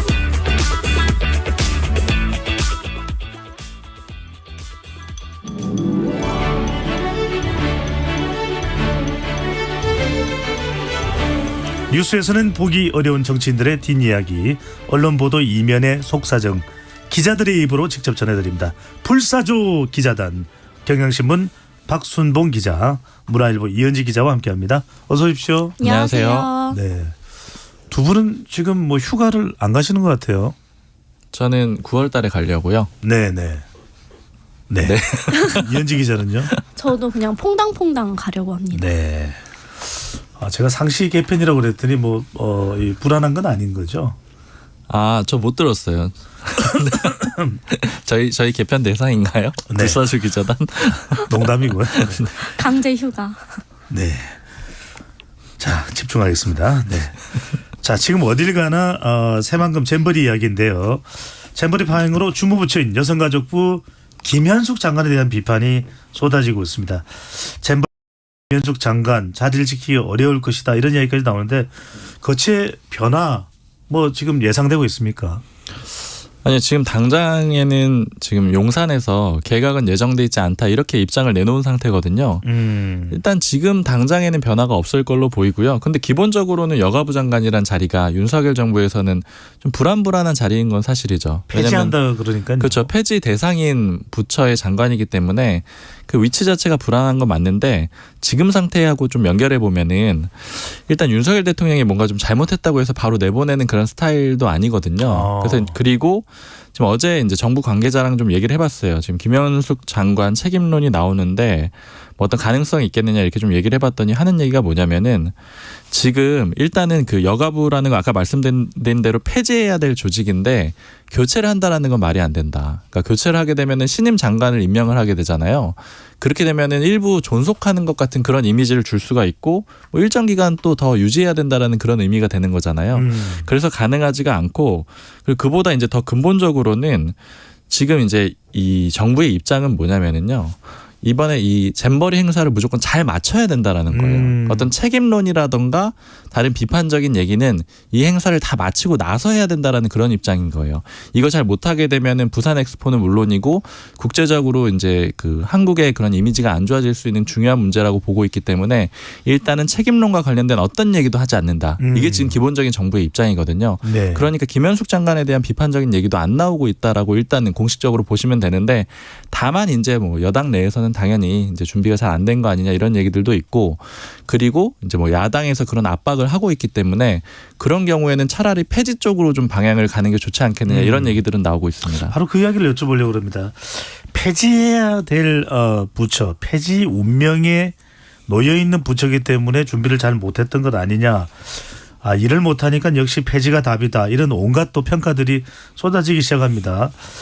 근데 이제 여가부 폐지는 이제 민주당이 반대했었는데 이번 잼버리 일을 겪으면서 민주당 쪽에서도 찬성으로 나올 것 아니냐, 폐지론에 다시 힘이 실리고 있는데 이현지 기자 전망해 본다면요. 일단 민주당은 여가부 폐지는 절대 안 된다는 입장은 그대로고요. 이제 다만 이제 이번 책임은 분명히 물어야 된다는 입장입니다. 그래서 민주당에서 안 그래도 이제 윤석열 정부 스타일상 이번 잼버리 사건을 빌미 삼아서 여가부 폐지 속도를 낼 수 있다, 이런 관측이 좀 나오고 있고요. 그래서 이번 사건에 대해서 굉장히 여가부를 좀 비판하는 논평도 세게 나오고, 국회 여성가족위원회에서도 관련한 현안 질의를 하겠다는 입장인데, 그것과 별개로 여가부 폐지는 끝까지 막아야 한다고 보고 있습니다. 이번 잼버리 사태와는 또 무관하게 여가부 폐지에 대해서는 민주당은 계속 또 반대네요. 그렇죠. 네. 그러니까 이게 좀 여야 간에 그 미묘한 지점이 있는 게, 여당 같은 경우에는 지금 정부조직법 바꿔가지고 여가부 폐지해야 되는데 야당 반대로 그걸 못하고 있는 그런 상황이잖아요. 그러다 보니까 폐지를 하고는 싶은데, 그러나 또 아까 말씀드린 대로 또 경질은 할 수도 없는, 또 약간 이런 상태가 돼 있는 거고, 야당 입장에서는 원래 그 가장 강한 공격은 장관 사퇴잖아요. 그 부처에 대한 가장 강한 공격은. 근데 그 장관 사퇴는 요구를 할 수가 없는 그런 좀 애매한 입장에 양쪽 다 처해 있는 거예요. 왜 그런 거예요? 장관 사퇴하라고 하면은 그럼 또 이제 교체를 해야 되는데, 이제 그런 것들을 여당에서는 그 여가부 폐지 쪽으로 끌어가려고 할 가능성이 높겠죠. 그렇군요. 참 이러지도 못하고 저러지도 못하고 과연 김현숙 여가부 장관의 운명은 잼버리 폐영식 이후 어떻게 될지 또 우리가 더 이야기를 다음 주에 나눠보겠습니다. 네. 자, 민주당으로 가봅니다. 이현지 기자가 오늘 아침에 이 뉴스 때문에 바빴다라고 이야기를 하는데 문재인 전 대통령이 청와대 출신 민주당 의원들을 만찬에 소집해서 수도권 민심 대책을 논의한다는 조선일보의 보도가 나왔는데요. 자, 어떤 내용입니까? 어떻게 양산 평산 책방으로 부른 겁니까? 이게 일단 오전에 쭉 문재인 청와대 출신 민주당 의원들에게 전화를 좀 돌려봤는데요. 오는 25일에 만찬을 하는 것은 팩트입니다. 아직 한 게 아니라? 네, 25일에 네. 할 것이라는 건 맞는데 그 다른 내용들이 조금 좀 오보다라는 입장이에요. 일단 최초 보도에서는 문재인 전 대통령이 먼저 의원들을 초청하는 형식으로 사실상 소집을 했다고 돼 있어요. 근데 그게 아니고 이제 평산 책방이 문을 연 뒤에 못 가본 의원들끼리 모여서 좀 우리가 언제 좀 대통령님을 만나 뵈러 내려가자 이런 이야기를 했다고 해요. 그래서 문 전 대통령이 먼저 오라고 한 게 아니고 의원들이 먼저 가겠다고 한 것이고요. 평산 책방 투어다 이런 설명이네요. 네, 책방 투어도 가고 또 그 사저에서 저녁에 막걸리 한잔 하면서 이제 만찬을 또 할 것으로 예정이 돼 있는데요. 평산 책방과 양산 모임은 항상 막걸리가 등장하네요. 네, 워낙 막걸리를 좋아한다고 알려져 있어서요. 그리고 두 번째는 내년 총선을 앞두고 수도권과 청년 민심을 위한 전략에 대해서 발제를 할 거라는 내용이 또 보도에 담겨 있었어요. 근데 이것도 전혀 사실 무근이다. 전혀 예정된 바가 없다고 하고요. 그래서 다만 어쨌든 총선이 지금 9개월 남은 시점에서 문재인 전 대통령과 친문 의원들이 모이는 건 좀 아무래도 정치적으로 해석될 수밖에 없죠. 그래서 이른바 평산 정치로 친문 새 결집에 나선 것 아니냐 이런 말도 나오고 있는데요. 아무래도 당이 위기 상황이다 보니까 문 전 대통령과 친문 의원들의 만남도 이렇게 좀 크게 주목받을 수밖에 없는 것 같습니다. 네, 구체적인 또 사실관계 이야기는 이현지 기자 단독이네요. 전혀 아닙니다. 오늘 그 친문 의원님들이 이 보도를 보고 굉장히 화가 많이 나서 네. 뭐 윤건영 의원님, 민영배 의원이 페이스북으로 반박하는 입장문을 내기도 했습니다. 네, 단독인 줄 알았는데. 네, 박수모 기자는요? 저 단독 없습니다. 네, 아니 이 내용에 대해서 어떻게 좀 덧붙이신다면요? 그러니까 이게 아무래도 좀 그 조선일보하고 민주당 쪽에서 이제 조금 그 일종의 좀 감정 싸움처럼 그 양상으로 흐르는 그런 그림도 좀 있는 것 같아요. 그러니까 지금 모 의원 같은 경우에는 이제 그 기자는 기사를 써야지 뭐 소설을 쓰면 안 된다 뭐 이런 내용까지 글을 올렸거든요. 그러니까 지금 약간 전체적인 기조 자체가 그 윤석열 정부 들어서 이 방송하고 그다음에 언론 쪽을 조금 잡으려고 하는 그런 기류가 있고 민주당에서는 이제 그 선봉에 조선일보가 있다라고 보고 있는 거고 그러다 보니까 조금 더 그 이번 이 보도에 대해서 훨씬 좀 경계하는 그런 반응도 나온 것 같습니다. 자, 민주당은 문재인 전 대통령의 동향도 궁금하지 사실 지금 가장 큰 초점은 혁신입니다. 자, 이 혁신이 활동 종료 시점을 조금 앞당기기로 했다. 일정을 확 당긴 것도 아니고 또 강하게 또 버티고 있는 것도 아니고 혁신위원회가 좀 애매한 결정이 내려졌는데 어떤 내용이고 어떤 논의와 또 고민이 있었다고 봐야 될까요? 일단 혁신위가 원래 활동 기한이 3개월 정도로 정해져 있었는데요. 네. 일단 김은경 위원장이 6월 15일에 임명이 됐기 때문에 9월 중순까지가 사실 종료 시점입니다. 그런데 8월 한 20일경 활동을 종료한다고 밝혔는데요.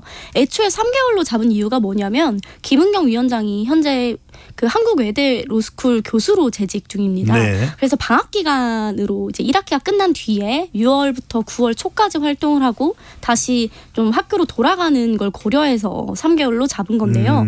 일단 최근에 뭐 노인 폄하 논란이라든지 뭐 사생활 논란 이런 것들이 좀 사생활 논란 등이 좀 커지면서 활동을 조기 종료하기로 한 것 같은데요. 또 다음 주까지 원래는 전국 순회 간담회가 예정돼 있었는데 이 역시 모두 다 취소를 했어요. 일단 혁신위는 혁신안 마련 작업 때문에 취소를 한 거지 뭐 이런 논란 때문은 아니다라는 입장이지만 좀 이런 논란이 커지면서 또 설화를 낳을 수가 있잖아요. 돌아다니면서 간담회를 하고 또 강연을 하게 되면 그래서 그러한 우려 때문에 취소한 게 아니냐 이런 관측이 나오고 있고요. 네. 또 조기 활동 종료 역시 뭐 일단 혁신이 활동을 더 시간을 끌어봤자 당에 조금 짐만 될 수 있고 혁신안도 힘이 빠질 수 있다. 이런 목소리가 있었던 건 사실입니다. 그렇다고 해도 혁신이 활동이 완전히 끝난 건 아닙니다. 상당히 또 큰 주제가 될 수 있는 대의원제 개편안이 모레 10일 관련해서 또 쇄신안이 나온다고 하는데 대의원제 개편안 어떤 내용이 담길 거고 당내에서는 또 어떤 반응이 나올까요? 가장 핵심은 그 대의원 그 투표라 그러죠. 그 전당대회라고 합니다. 전국 대의원 대회라고 하는데 이 1인 1표의 등가성을 확보하는 게 가장 핵심이고요. 현재 대의원들이 일반 권리당원에 비해서 많게는 몇십 대 1까지 투표 비율이 차이가 나요. 그래서 이런 부분들을 좀 조율하겠다는 건데요. 한마디로 말하면 대의원제의 투표 비율을 좀 축소하겠다. 이런 내용이 골자가 될 것으로 보이는데요. 네. 일단 왜 원래는 오늘 오후에 발표할 예정이었는데 10일로 이게 미뤄졌어요. 그 이유를 좀 오늘 혁신위에 물어보니까 내부적으로 비율을 두고 의견 통일이 안 되거나 아니면 뭐 당내 반발을 우려해서 미룬 것이 아니라 지금 그 의원들을 상대로 설문지를 돌리고 있어요. 혁신위가. 그 안에 그 대의원제 개혁을 어떻게 해야 할 것이냐 하는 질문들이 들어있는데 그것들이 아직 취합이 안 됐다는 거예요. 그래서 그걸 다 취합을 한 뒤에 발표할 거다. 그런데 아무래도 현역 의원들의 반발이 큰 만큼 이 설문지를 다 받고 발표를 해야 명분이 생기잖아요. 그래서 그러한 것들을 마련하려는 포석으로 좀 보이고요. 그 대의원제 축소는 일단 강성 지지층인 개딸들이 강력히 요구하는 혁신안 중에 하나예요. 그래서 이제 현역 의원들 특히 비명계는 굉장히 반대를 하고 있는 안이고요. 그래서 혁신위 논란이 아직도 좀 잦아들지 않은 상황에서 이 대의원제 축소 혁신안을 발표하게 되면 또 개파 간 갈등이 수면 위로 올라오지 않을까 그런 관측이 나오고 있습니다. 박순봉 기자는 어떻게 보세요? 저는 이제 요 혁신이 상황에 대해서 비명계 쪽 인사한테 꾸준하게 이제 입장을 물어봤었는데 이게 위상이 점차 변해왔다라는 걸 좀 느낄 수가 있어요. 그러니까 처음에 보면은 김은경 혁신이가 위기 탈출용으로 등장을 했었습니다. 그러니까 이래경 이사장을 임명을 했는데 논란이 되면서 그 후임자로 좀 긴급하게 데려왔던 거죠. 그렇죠. 그래서 그때 비명계 쪽의 분위기는 그래 이 친명계 쪽에서 이제 지금 상황이 안 좋아서 임명을 한 거니까 뭐 엄청난 권한이 주어지지는 않을 테고 그럼 이런 건 그냥 넘어가자. 그래서 이제 그렇게 수용을 해서 넘어가는 그런 그림이 있었고 당초에도 물론 이제 다른 후보들도 있었잖아요. 근데 이 꼭 비명계 인사는 아니라는 판단이 있었지만 그래도 인정을 해준 거죠. 그리고 이제 중간쯤 시점부터는 이 혁신이가 자신들의 요구를 안 받아들여 주다 보니까는 좀 이게 강도 높은 표현들을 점차 쓰기 시작했었어요. 김연계의 요구를 안 들어주다 보니까 아니요. 혁신이가 혁신이가요? 이제 진행이 되다가 불체포 특권 그 포기 같은 것들이 1호 아니었잖아요. 근데 의원들이 안 받아들여줬단 말이에요. 그러니까 이게 시작 자체가 위기 탈출용이다 보니까 별로 힘이 없는 상태에서 시작을 했는데 혁신이는 이렇게 자신들의 안을 내놨는데 당에서 안 받아들여주니까 이거 이제 좀 우리 안을 어떻게든 관철시켜야 되는 거 아니야 이런 분위기가 있었던 거죠. 혁신이 내에서요. 그때 또 비명계 쪽의 입장을 들어보니까 하는 얘기가 혁신이는 사실 이제 원래 시작부터 원래 그렇게 힘이 없는 조직으로 이번에는 시작을 한 건데 다만 혁신이가 리스크가 되는 거는 얘네들이 떠나는 건 문제다. 그러니까 이제 우리 이렇게 얘기 안 들어주면 너네 혁신 못해 떠날 거야. 이렇게 되는 건 문제다. 그래서 그런 정도는 받아들여줘야 된다.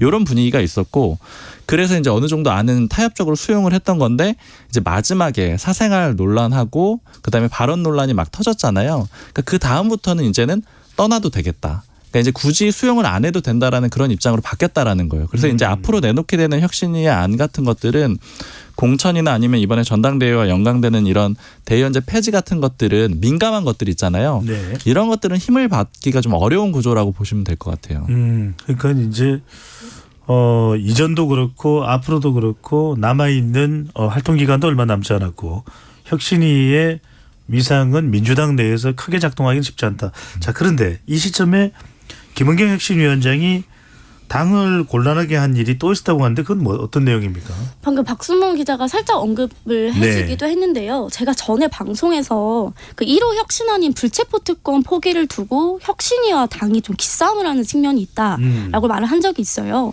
근데 실제로 김 위원장이 이제 불체포 특권 포기를 1호 혁신안으로 발표하고 난 뒤에 지도부에서 이를 존중하고 당론으로 부결시키지 않겠다. 사실상 수용하는 입장을 냈는데도 김 위원장이 이걸 당론으로 추인을 안 하면 본인은 혁신위를 더 안 하겠다. 이런 식으로 거의 압박 협박에 가까운 압박을 했다고 해요.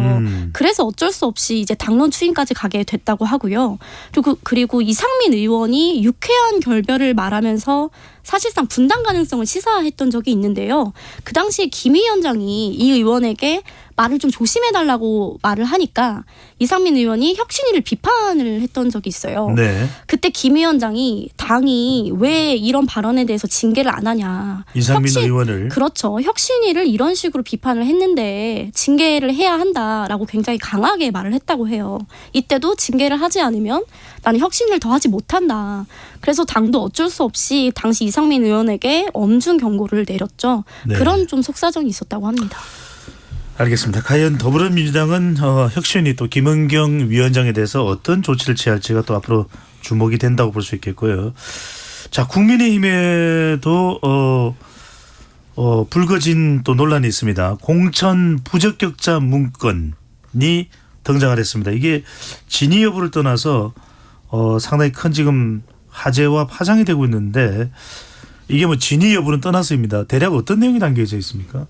일단 아까 이제 파장이 있다라고 말씀을 해주셨는데 물론 이제 공식 라인에서는 뭐 전혀 문제가 되거나 그런 상황은 아니에요. 그런데 네. 국민의힘 관계자들 사이에서는 많이 돌고 있고 또 얘기도 많이 하고 있는데 그 이유가 이름이 들어있기 때문입니다. 한 50명 넘게 명단이 들어있거든요. 누가 만들었는지는 알 수가 있습니까? 지금 출처가 아직 확인이 안 되더라고요. 확인도 안 되고 그리고 이게 공식적으로 또 문제가 된 것도 아니라서 뭐 예를 들어 수사를 한다거나 이런 내용도 아니기 때문에 밝혀질 가능성은 현재로서는 좀 없는 것 같고요.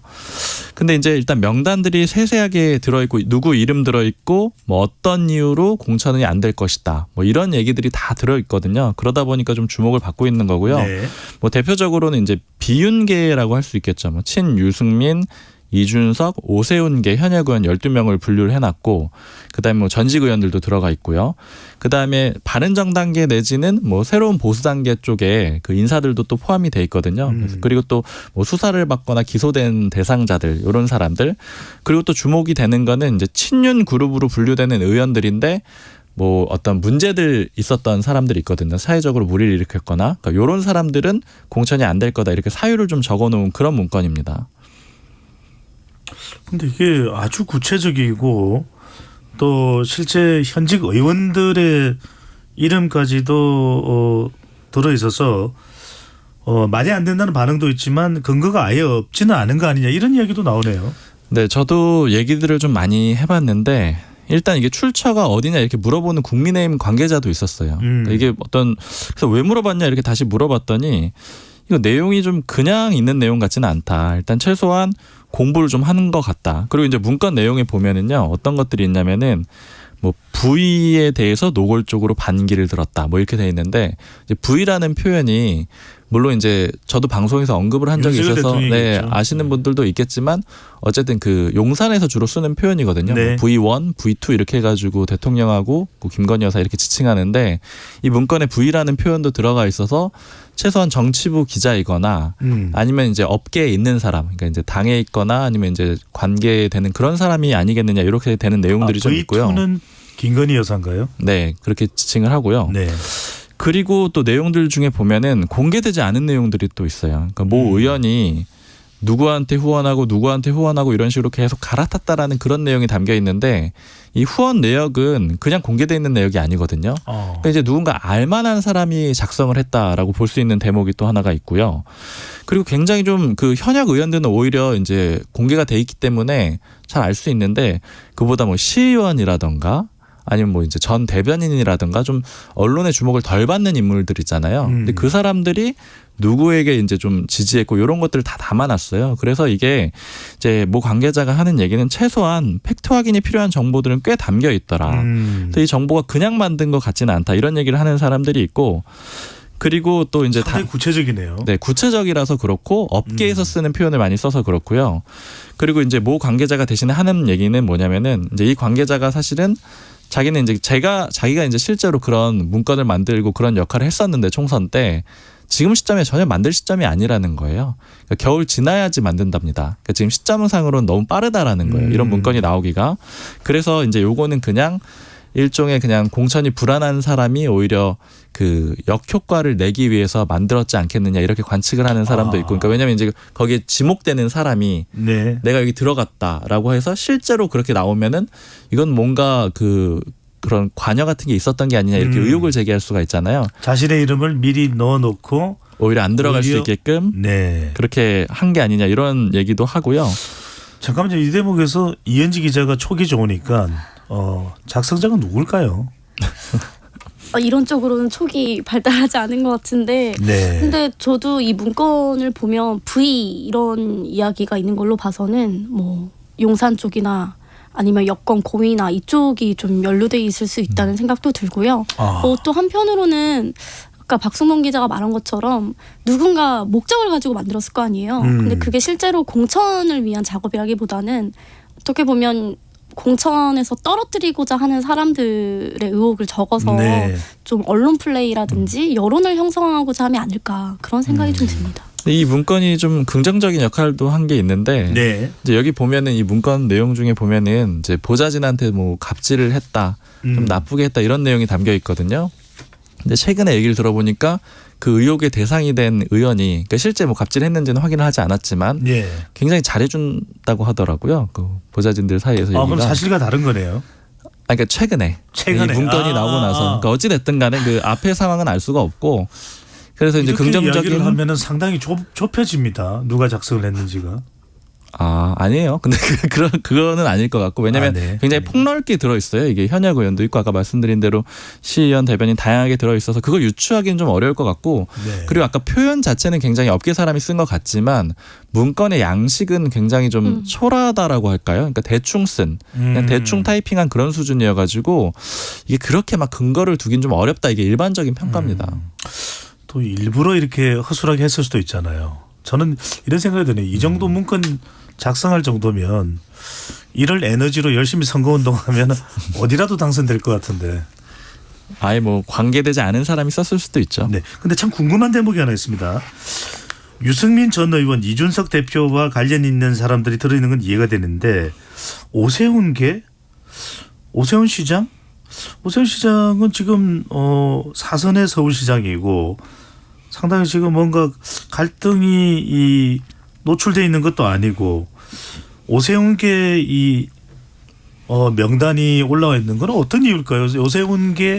오세훈 서울시장이 좀 견제를 당한다 이렇게 봐야 될까요? 오세훈 시장은 당연히 견제 대상이에요. 지금 그러니까 구조를 이렇게 보시면 좋을 것 같아요. 대선 경선 때 맞붙었던 사람들 있잖아요. 네. 따로 보면 원희룡 장관 있고 홍준표 대구시장 있고 유승민 전 의원이 있죠. 이 세 사람이 가는 길이 각자 다 달랐거든요. 원희룡 장관은 친윤으로 이 입지를 바꿨죠. 홍준표 대구시장은 약간 피했어요. 그러니까 지자체장으로서 피했고 그다음에 유승민 전 의원은 반윤의 그런 뭐 핵심에 서가지고 나섰잖아요. 이렇게 세 가지 갈래가 있는데 오세훈 시장은 굳이 분류하자면 홍준표 시장하고 비슷한 상태인 거죠. 왜냐하면 지자체장이다 보니까 굳이 이제 갈등을 일으키지 않아도 되고 이런 포지션인데 예전에 그 오발령 사태 있었잖아요.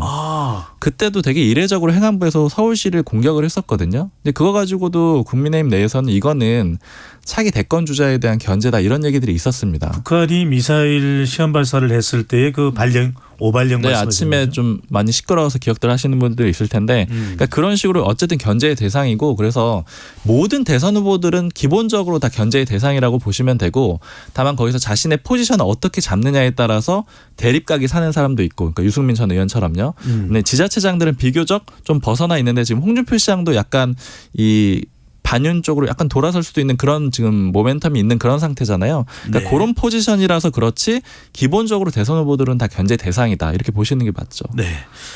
자 이번에는 쉽게 접할 수는 없는 뉴스입니다. 바로 올해 거의 유일하게 있을 예정인 보궐선거죠. 강서구청장 보궐선거인데 민주당은 후보가 난립하고 있다. 이 지역의 강서구에 3명의 현역 국회의원들이 모두 더불어민주당입니다. 그래서 그런지 민주당은 강서구청장 보궐선거 후보자가 난립하고 있다. 어떤 내용입니까? 일단 이번에는 아무래도 국민의힘의 김태우 이제 구청장의 낙마로 이제 치러지는 선거이기 때문에 민주당이 되는 판이라는 분위기가 있어요. 그래서 후보가 난립하는 양상인데 일단 예비 후보 공모에만 13명이 지원을 했습니다. 그런데 이게 이런 보궐선거 같은 경우는 중앙당 차원에서 이제 전략 공천을 하는 게 좀 일반적이에요. 그래서 중앙당에서는 사람을 좀 물색중에 있는데 아직은 뚜렷한 성과가 없는 상황이라고 합니다. 지금 이제 강서 가불병 3개 지역 모두 민주당 의원들이 이제 지역구 의원으로 있는데 서울 강서구입니다. 네, 그래서 각기 본인과 함께 보조를 맞춰왔던 시의원을 원래 밀려고 했다는 거예요. 그런데 이걸 중앙당이 전략 공천 지역으로 가져가다 보니까 사실상 의원들이 할 수 있는 역할이 많지 않다고 합니다. 그리고 이제 강서구 의원들에게 좀 물어봤는데 국민의힘이 지금 후보를 낼지 말지 좀 간을 보고 있는 상황인데 민주당이 굳이 후보를 일찍 내서 스크래치만 난다는 거예요. 그래서 천천히 좋은 사람을 찾는 게 더 중요하다. 이번 선거가 일단은 내년 총선의 전초전 같은 양상이기 때문에 좋은 후보를 내야 한다. 이런 얘기를 많이 하고요. 그래서 9월 중순이나 말쯤에야 민주당은 후보군이 좀 드러날 것 같다고 말하더라고요. 네. 자, 국민의힘은 왜 안 물어보냐 이렇게 생각하시는데 지금 우리 게시판에서 이현지 기자한테 빨리 질문을 좀 하라고 요청이 세도를 내서 제가 순서를 바꿨다는 거. 자, 그러면은 왜 그런 요청이 세도하는 거죠? 네, 죄송합니다. 네, 자, 집중해야죠. 강서구청장 보궐선거 관련해서 국민의힘은 무공천으로 가닥을 잡았다. 이건 또 무슨 이유 때문일까요? 네, 일단 무공천으로 가닥을 잡은 게 맞더라고요. 어제 분위기를 지도부한테도 물어보고 뭐 네. 관계자들한테도 물어봤는데 최종 발표가 난 사항은 아직은 아니에요. 아니에요. 그런 건 아닌데 이렇게 표현하더라고요. 무공천 쪽으로 많이 고민을 하고 있다. 가닥을 그쪽으로 잡았다. 이렇게 얘기를 하고 있어서 물론 확정적인 상태는 아니에요. 그건 발표를 해야지 알 텐데 일단 안 할 가능성이 좀 높고요. 일단 첫 번째 이유는 지금 김태우 전 구청장이 그런 사유로 인해서 다시 치러지는 선거잖아요. 그러니까 이제 명분이 좀 약하다. 왜냐하면 이제 민주당 공격할 때도 많이 썼던 논리거든요. 서울시장 선거 뭐 왜 내느냐 이런 식의 많이 공격을 해왔기 때문에 강서구청장 하나 얻기 위해서 그 명분을 깨기가 좀 부담이 되는 거죠. 그래서 기본적으로 명분 문제가 한 가지가 있고 그다음에 두 번째로 좀 속내를 물어보니까 후보가 좀 마땅히 없대요. 원래 그나마 좀 거론이 됐던 게 이제 박대수 의원이 좀 거론이 됐다라고 하는데 박대수 의원이 그 대한항공 노조위원장 출신이거든요. 그런데 그러니까 굳이 연결을 하자면 이제 그 강서구 쪽에 공항이랑 좀 가깝다. 그래서 이제 그쪽에 관계된 사람들이 많이 거주한다. 이런 게 이유로 되긴 했는데 박대수 의원 본인이 구청장을 원하지 않을 뿐더러 그 지역에 지금 살고 있지도 않다라고 하거든요. 그러니까 좀 억지로 연결된 면이 있어서 안 하고 싶어 한다. 그래가지고 후보도 좀 마땅치 않다. 이 두 가지가 이유가 있습니다. 김태우 전 구청장 그러면 짧게 상당히 뭐 청와대에 근무하면서 문재인 정부에서 화제가 됐던 인물 아닙니까?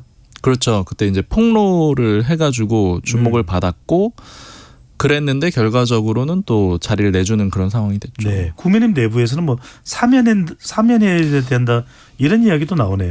사실 사면 얘기들이 좀 계속 나오고 있어요. 그러니까 그러다 보니까 더더욱 또 좀 명분이 안 산다는 얘기도 있고요. 왜냐하면 이제 요 이렇게 구청장 자리를 비워놓게 되고 그 다음에 국민의힘이 또 후보를 예를 들어 내고 그 다음에도 김태우 전 구청장이 사면이 되고 이런 과정들이 되게 되면은 좀 비판을 받을 소지가 있다라고 보는 거죠. 그래서 일단 이 무공천 방향도 고 이제 사면하고도 좀 연결이 돼 있다 이런 점도 있습니다. 네. 내년 총선을 좀 의식한 국민의힘의 또 움직임이 아닌가 또 이런 생각도 드는데 앞으로 좀 지켜보도록 하겠습니다.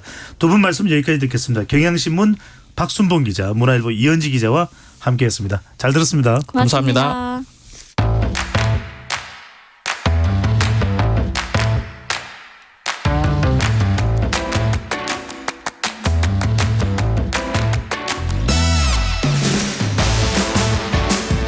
알아두면 유익한 IT 이슈들을 속속 소개해드리는 IT 본부 시간입니다. 김덕진 IT 커뮤니케이션 연구소장 나오셨습니다. 어서 오십시오. 네, 안녕하세요. 반갑습니다. 김덕진입니다. 네. 이런 IT 관련된 이 소재 또 이야기거리 발굴해내고 원고 준비하기 쉽지 않으시죠? 근데 요즘에는요 거의 뭐 거의 정치 뉴스처럼 쏟아지고 있어서 네. 이제 오히려 어떤 걸 전달해 드려야 될지 좀 골라내는 수준으로 이쪽에서도 요즘에는 워낙 말들이 많은 좀 시대인 것 같아요. 그럼 이슈들이 많네요. 네, 요즘에는 확실히 좀 이슈가 많은 것 같습니다. 특히나 이제 이슈를 어떻게 보면 원래 기업이라고 하는 건 기업의 어떤 본질은 어떻게 보면 비즈니스잖아요. 근데 요즘에는 기업의 본질이 비즈니스가 아니라 이 대표들의 말싸움인 것 같다 이런 생각이 들 정도의 좀 분위기들이 있는 것 같습니다. 이슈가 많으면 좀 원고 좀 빨리 보내주십시오. 아, 그 얘기를 하고 싶어서 지금 이게 빌드업을 하셨군요. 네네. 네, 알겠습니다. 빌드업입니다. 네. 자, 오늘도 뭐 따끈따끈한 뉴스가 많습니다. 일론 머스크가 인수한 트위터가 로고와 이름을 바꿨다면서요? 네. 아마도 이제 난 이런 애 맘 깔았는데 갑자기 이상한 아이콘에서 푸시가 오네라고 느끼신 분들이 있을 거예요. 네. 트위터가 이름을 X로 바꿨습니다. X. X. 네. 그냥 딱 X라는 단어 하나예요. 근데 이게 좀 흥미로운 게 뭐냐면 어쨌든 이 앱스토어, 그러니까 애플과 안드로이드에 이런 앱들을 올릴 거잖아요. 근데 기존에는요 한 번도 한 글자짜리 앱을 승인을 안 해줬어요. 왜냐하면 우리가 뭔가 검색을 할 때 뭐 A, B, C 이렇게 나오면 다들 갖고 싶어 할 거잖아요. 그래서 최소 2글자 이상 앱의 이름이 돼야지만 이게 이제 앱으로서 승인을 해줬거든요. 생각해 보시면 우리가 인터넷 도메인도 뭐 A.com 뭐 이런 건 없잖아요. 그렇죠? 이제 그러다 보니까는 이 부분에 있어가지고 승인을 안 해줬는데 이번에 처음으로 해준 겁니다. 트위터에 대해서. 왜냐하면 트위터가 어쨌든 2006년 이후로 계속 쓰고 있었는데 X로 이름을 바꿨고 승인이 안 날 수도 있는데 그냥 낸 거예요. 그러니까 이제 어떻게 보면은 어쩔 수 없는 좀 선택이었다고 볼 수 있을 것 같고요. 또 이제 일론 머스크가 뭐 이제 X로 바꾸겠다라고 얘기를 한 다음에 정말로 갑자기 7월 28일 밤에 X로 이름을 다 바꿔버렸고요. 이제 심지어 이제 그 트위터 본사에 X라고 있는 X라고 있는 어떤 그 간판을 아주 반짝반짝거리게 무슨 브로드웨이의 쇼 같은 이런 걸 냈다가 주변에 있는 동네 사는 사람들한테 이거 너무 눈이 부셔가지고 이제 내려라 민원 받고 뭐 간판을 철수하는 등 정말 각종 해프닝이 지금 벌어지고 있는 상황이다 이렇게 말씀드릴 수 있을 것 같습니다. 정말 일론 머스크가 자기가 일단 결단하면 밀어붙이는 데는 당할 사람이 없네요. 그러니까요. 네. 자, 트위터에 이제 정말로 작별을 고한 거다 이렇게 할 수 있는데 제가 이제 X라는 이름이 바뀐 걸 들으면서 스페이스도 X잖아요. 그렇죠.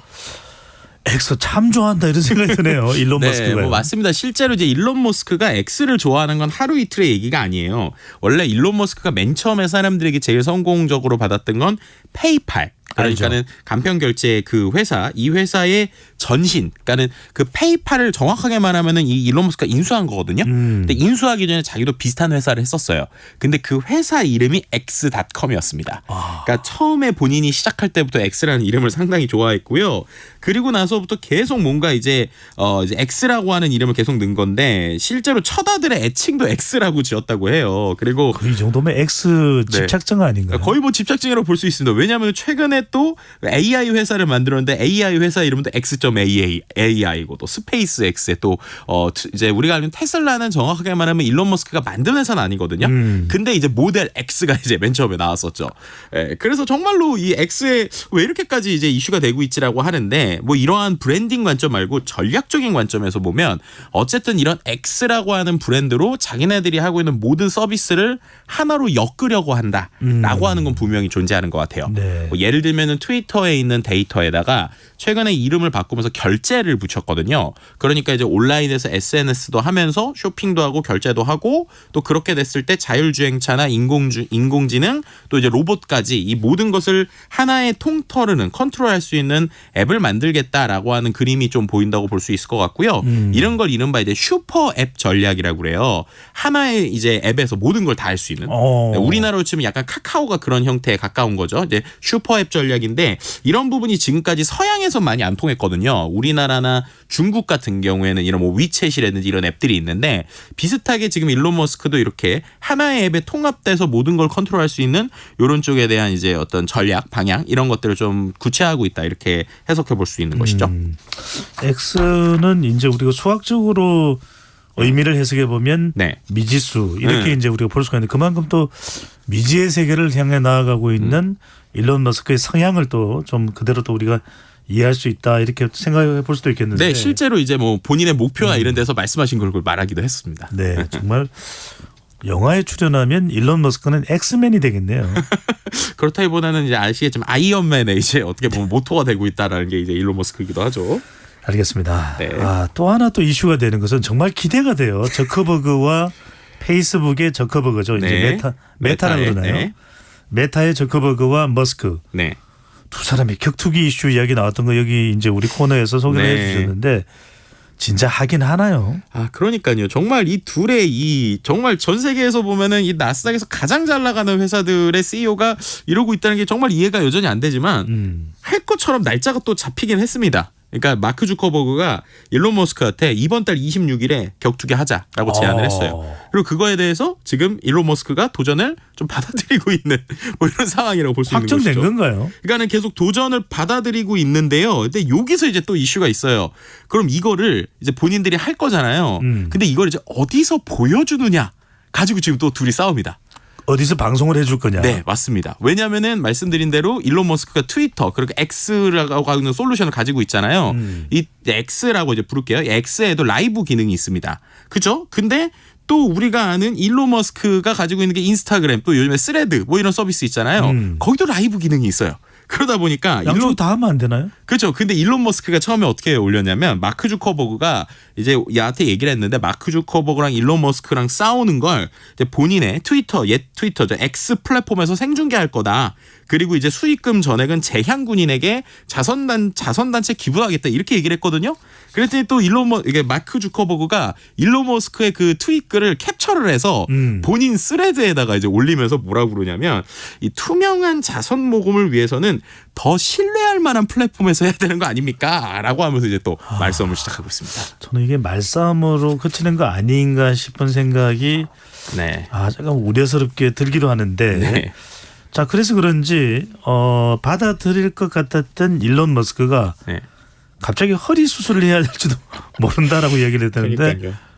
이건 또 무슨 이야기입니까? 그러니까 제가 참 이게 IT 코너에서 이렇게 얘기하는 게 저도 참 민망하긴 한데 어쨌든 이렇게 얘기하고 나서 일론 머스크가 갑자기 또 트윗을 올리는 게 뭐라고 올리냐면 목과 등 위로 MRI 촬영해야 된다. 그래서 마크 주커버그랑 일전이 있기 전에 수술을 해야 될 수도 있다. 뭐 이런 식의 좀 얘기를 하는 거예요. 근데 이게 일론 머스크가 처음이 아닙니다. 그 전에 지난해에도요. 본인이 푸틴 러시아 대통령한테 격투기 도전장을 내민 적이 있어요. 그래서 그때도 이제 막 하려고 그랬는데 그때도 이제 부상을 핑계로 이제 본인이 이제 등 수술처럼 이런 부상이 있다 이렇게 얘기를 해서 격투기 대결을 안 했었거든요. 그러니까 이번에도 또 이렇게 또 말로만 끝나는 것이 아니냐라는 건데 이 얘기를 하는 제일 근원적인 이유는 왜 이런 이제 일론 머스크랑 마크 주커버그가 이렇게까지 하고 있느냐라는 거에 대한 좀 뭔가 포인트를 다른 잡아야 의도가 돼요. 있지 않을까요? 네, 맞습니다. 왜냐? 소셜미디어에서요. 이 지금 미국에 있는 소셜미디어 시장에서 원래 트위터 또 뭐 페이스북, 인스타그램은 제일 잘 나가던 데들이잖아요. 근데 여기가 옛날 같지가 않다는 거예요. 그리고 이제 가장 이거에 대해서 대안책이 틱톡. 우리가 알고 있는 그 중국 회사인 틱톡 있지 않습니까? 근데 되게 흥미로운 게 미국에서 오히려 미국 정부에서는 틱톡을 계속 막으려고 하고 있거든요. 근데 미국의 20대, 10대들을 중심으로 오히려 자발적으로 계속 쓰는 거예요. 그러다 보니까 오히려 지금 미국에서는 우리가 말했던 기존에 있었던 트위터, 인스타그램, 페이스북 이런 것들이 조금 올드 패션, 그러니까 약간 옛날 것 같은 느낌이 나고 이제 이 틱톡이 최근에 이제 매출을 상당히 끌어올리고 있는 거죠. 틱톡은 뭘 해서 돈을 버는 건가요? 실제 이제 틱톡 같은 경우에는 그 개인이 어떠한 영상을 올리게 되면 그 영상에 대한 이제 영향력들이 있지 않습니까? 그것에 대해서 일단 유튜브처럼 일부 지원을 해줍니다. 근데 유튜브처럼 적극적으로 지원해주진 않고요. 그 영향력을 기반으로 기업들이 직접 이 사람한테 광고를 맡겨요. 그래서 이 광고를 하게 되는데 여기서 이제 되게 큰 차이가 있는 게 이제 틱톡 같은 경우는 영상을 중심으로 움직이잖아요. 아주 짧은 시간이죠. 그렇죠. 근데 그 짧은 시간에 움직이는데 이제 기존에 있는 알고리즘과 가장 큰 차이가 우리가 알다시피 페이스북도 그렇고 트위터도 그렇고 이미 어느 정도 팔로워가 있어야 되잖아요. 유튜브도 구독자가 좀 많아야 뭔가의 수익화가 되죠.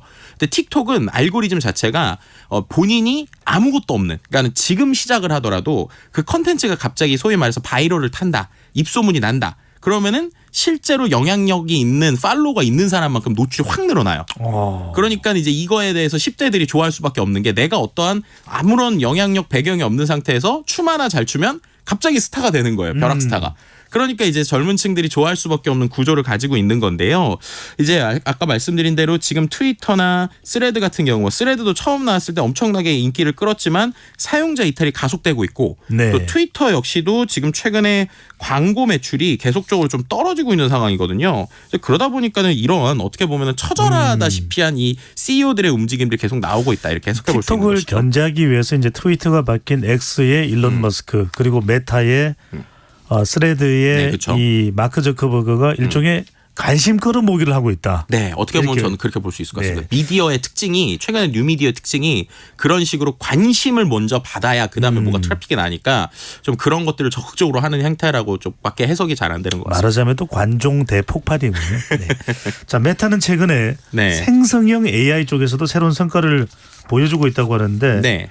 조만간 챗봇도 내놓을 참이라면서요. 네, 맞습니다. 이제 우리가 알고 있는 페이스북 같은데 메시지 서비스가 있잖아요. 근데 메시지 서비스에 내가 뭔가 응답을 하면은 대답을 해주는 챗봇 서비스를 만드는 거예요. 근데 이 챗봇이 페르소나라고 하는 이름을 가질 거라고 보이는데요. 페르소나 한마디로 우리가 뭐 부캐처럼 다양한 캐릭터를 골라서 대화할 수 있는 형태가 될 것 같습니다.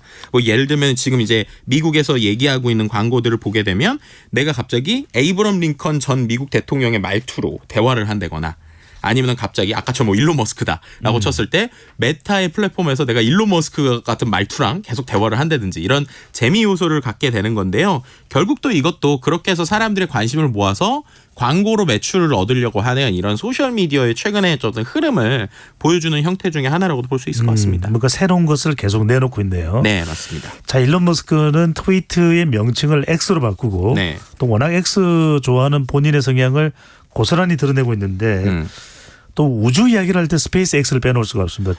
저궤도 위성도 있고 우주 공간에서는 일론 머스크의 영향력이 상당히 커지고 있다. 네. 이런 전망과 분석도 나오네요. 그렇죠. 그러니까 제가 왜 이렇게 얘기를 하면서 왜 뒷단에 무슨 전략이 있다고 얘기하냐면 솔직히 말씀드리면 우리가 이렇게 논의하는 거 보면 이 사람이 정말 제정신인가 이런 생각이 들기도 하는데 뒤쪽에서는 엄청나게 큰 그림을 많이 그린다는 거죠. 제일 대표적인 게 이 스페이스X의 스타링크라고 하는 저궤도 위성입니다. 지금 계속 우주에다가 이 일론 머스크가 계속 그 인공위성을 보내고 있어요. 근데 인공위성이 우리가 지금 5G 쓰잖아요. 그다음 6G. 그러니까는 어떤 통신망이 좀 더 발달했을 때 그 위성에서부터 인터넷을 하는 그림을 그리고 있거든요. 근데 이게 얼마나 많냐면 지금 2019년 이후로 지금까지 이 일론 머스크의 스타링크가 쏜 저궤도 통신 위성이 총 4,500대입니다. 근데 이게 왜 중요하냐? 지금 전 세계의 위성이 지구 바깥에 있는 위성이요. 다 해도 8,300대 정도예요. 야. 그럼 8,300대 이미 절반이 넘었습니다. 그러니까 이 우주에 지구를 뒤덮고 있는 위성의 절반을 이미 일론 머스크라고 하는 개인의 기업이 가지고 있다는 거예요. 통신을 하는데 기지국이 아니라 네. 인공위성으로 도배를 해서 우주에서 바로 통신을 쏴버리겠다. 이런 영업 방식이라고 볼 수 있겠네요. 맞습니다. 그리고 얘네들이 2027년까지 12,000대를 쏜다고 해요. 그럼 기존에 있던 위성보다 더 높고 심지어 이제 이렇게 되면 나중에 우리가 우주에 나가려고 하면 이 위성들 치워야 되는 이러한 정말로 현실에서 가능성이 있는데 문제는 아직 우주법이 정확하게 전 세계적으로 논의된 게 없다 보니까 한 기업이 계속 쏘는 것들을 막을 수 있는 방법이 없어요. 그래서 이게 단순히 기업의 문제가 아니라 지금 국가적 국방적 이슈까지도 나오고 있는 상황이다. 뭐 이렇게 말씀드릴 수 있을 것 같습니다. 알겠습니다. 아주 짧게 이 스타링크도 그러면 조만간 일론 머스크 사업이니까 스타X로 바뀔까요? 스페이스 X라고 이미 이름이 있고요. 위성 이름이 스타링크니까 이미 X의 어떤 덩어리 안에 들어가 있다고 볼 수 있는 것이죠. 알겠습니다. 자, 지금까지 김덕진 IT 커뮤니케이션 연구소장과 이야기 나눠봤습니다. 잘 들었습니다. 네, 감사합니다. 네, 시사본부 어떻게 들으셨는지요? 오늘 준비한 소식은 여기까지입니다. 여러분들 날씨가 많이 덥고 태풍 말씀드렸죠. 카눈 철저하게 내일부터 대비해야 됩니다. 잘 대비해서 피해 없도록 하시고요. 저는 내일 낮 12시 20분에 다시 찾아오겠습니다. 건강하고 행복한 오후 되십시오.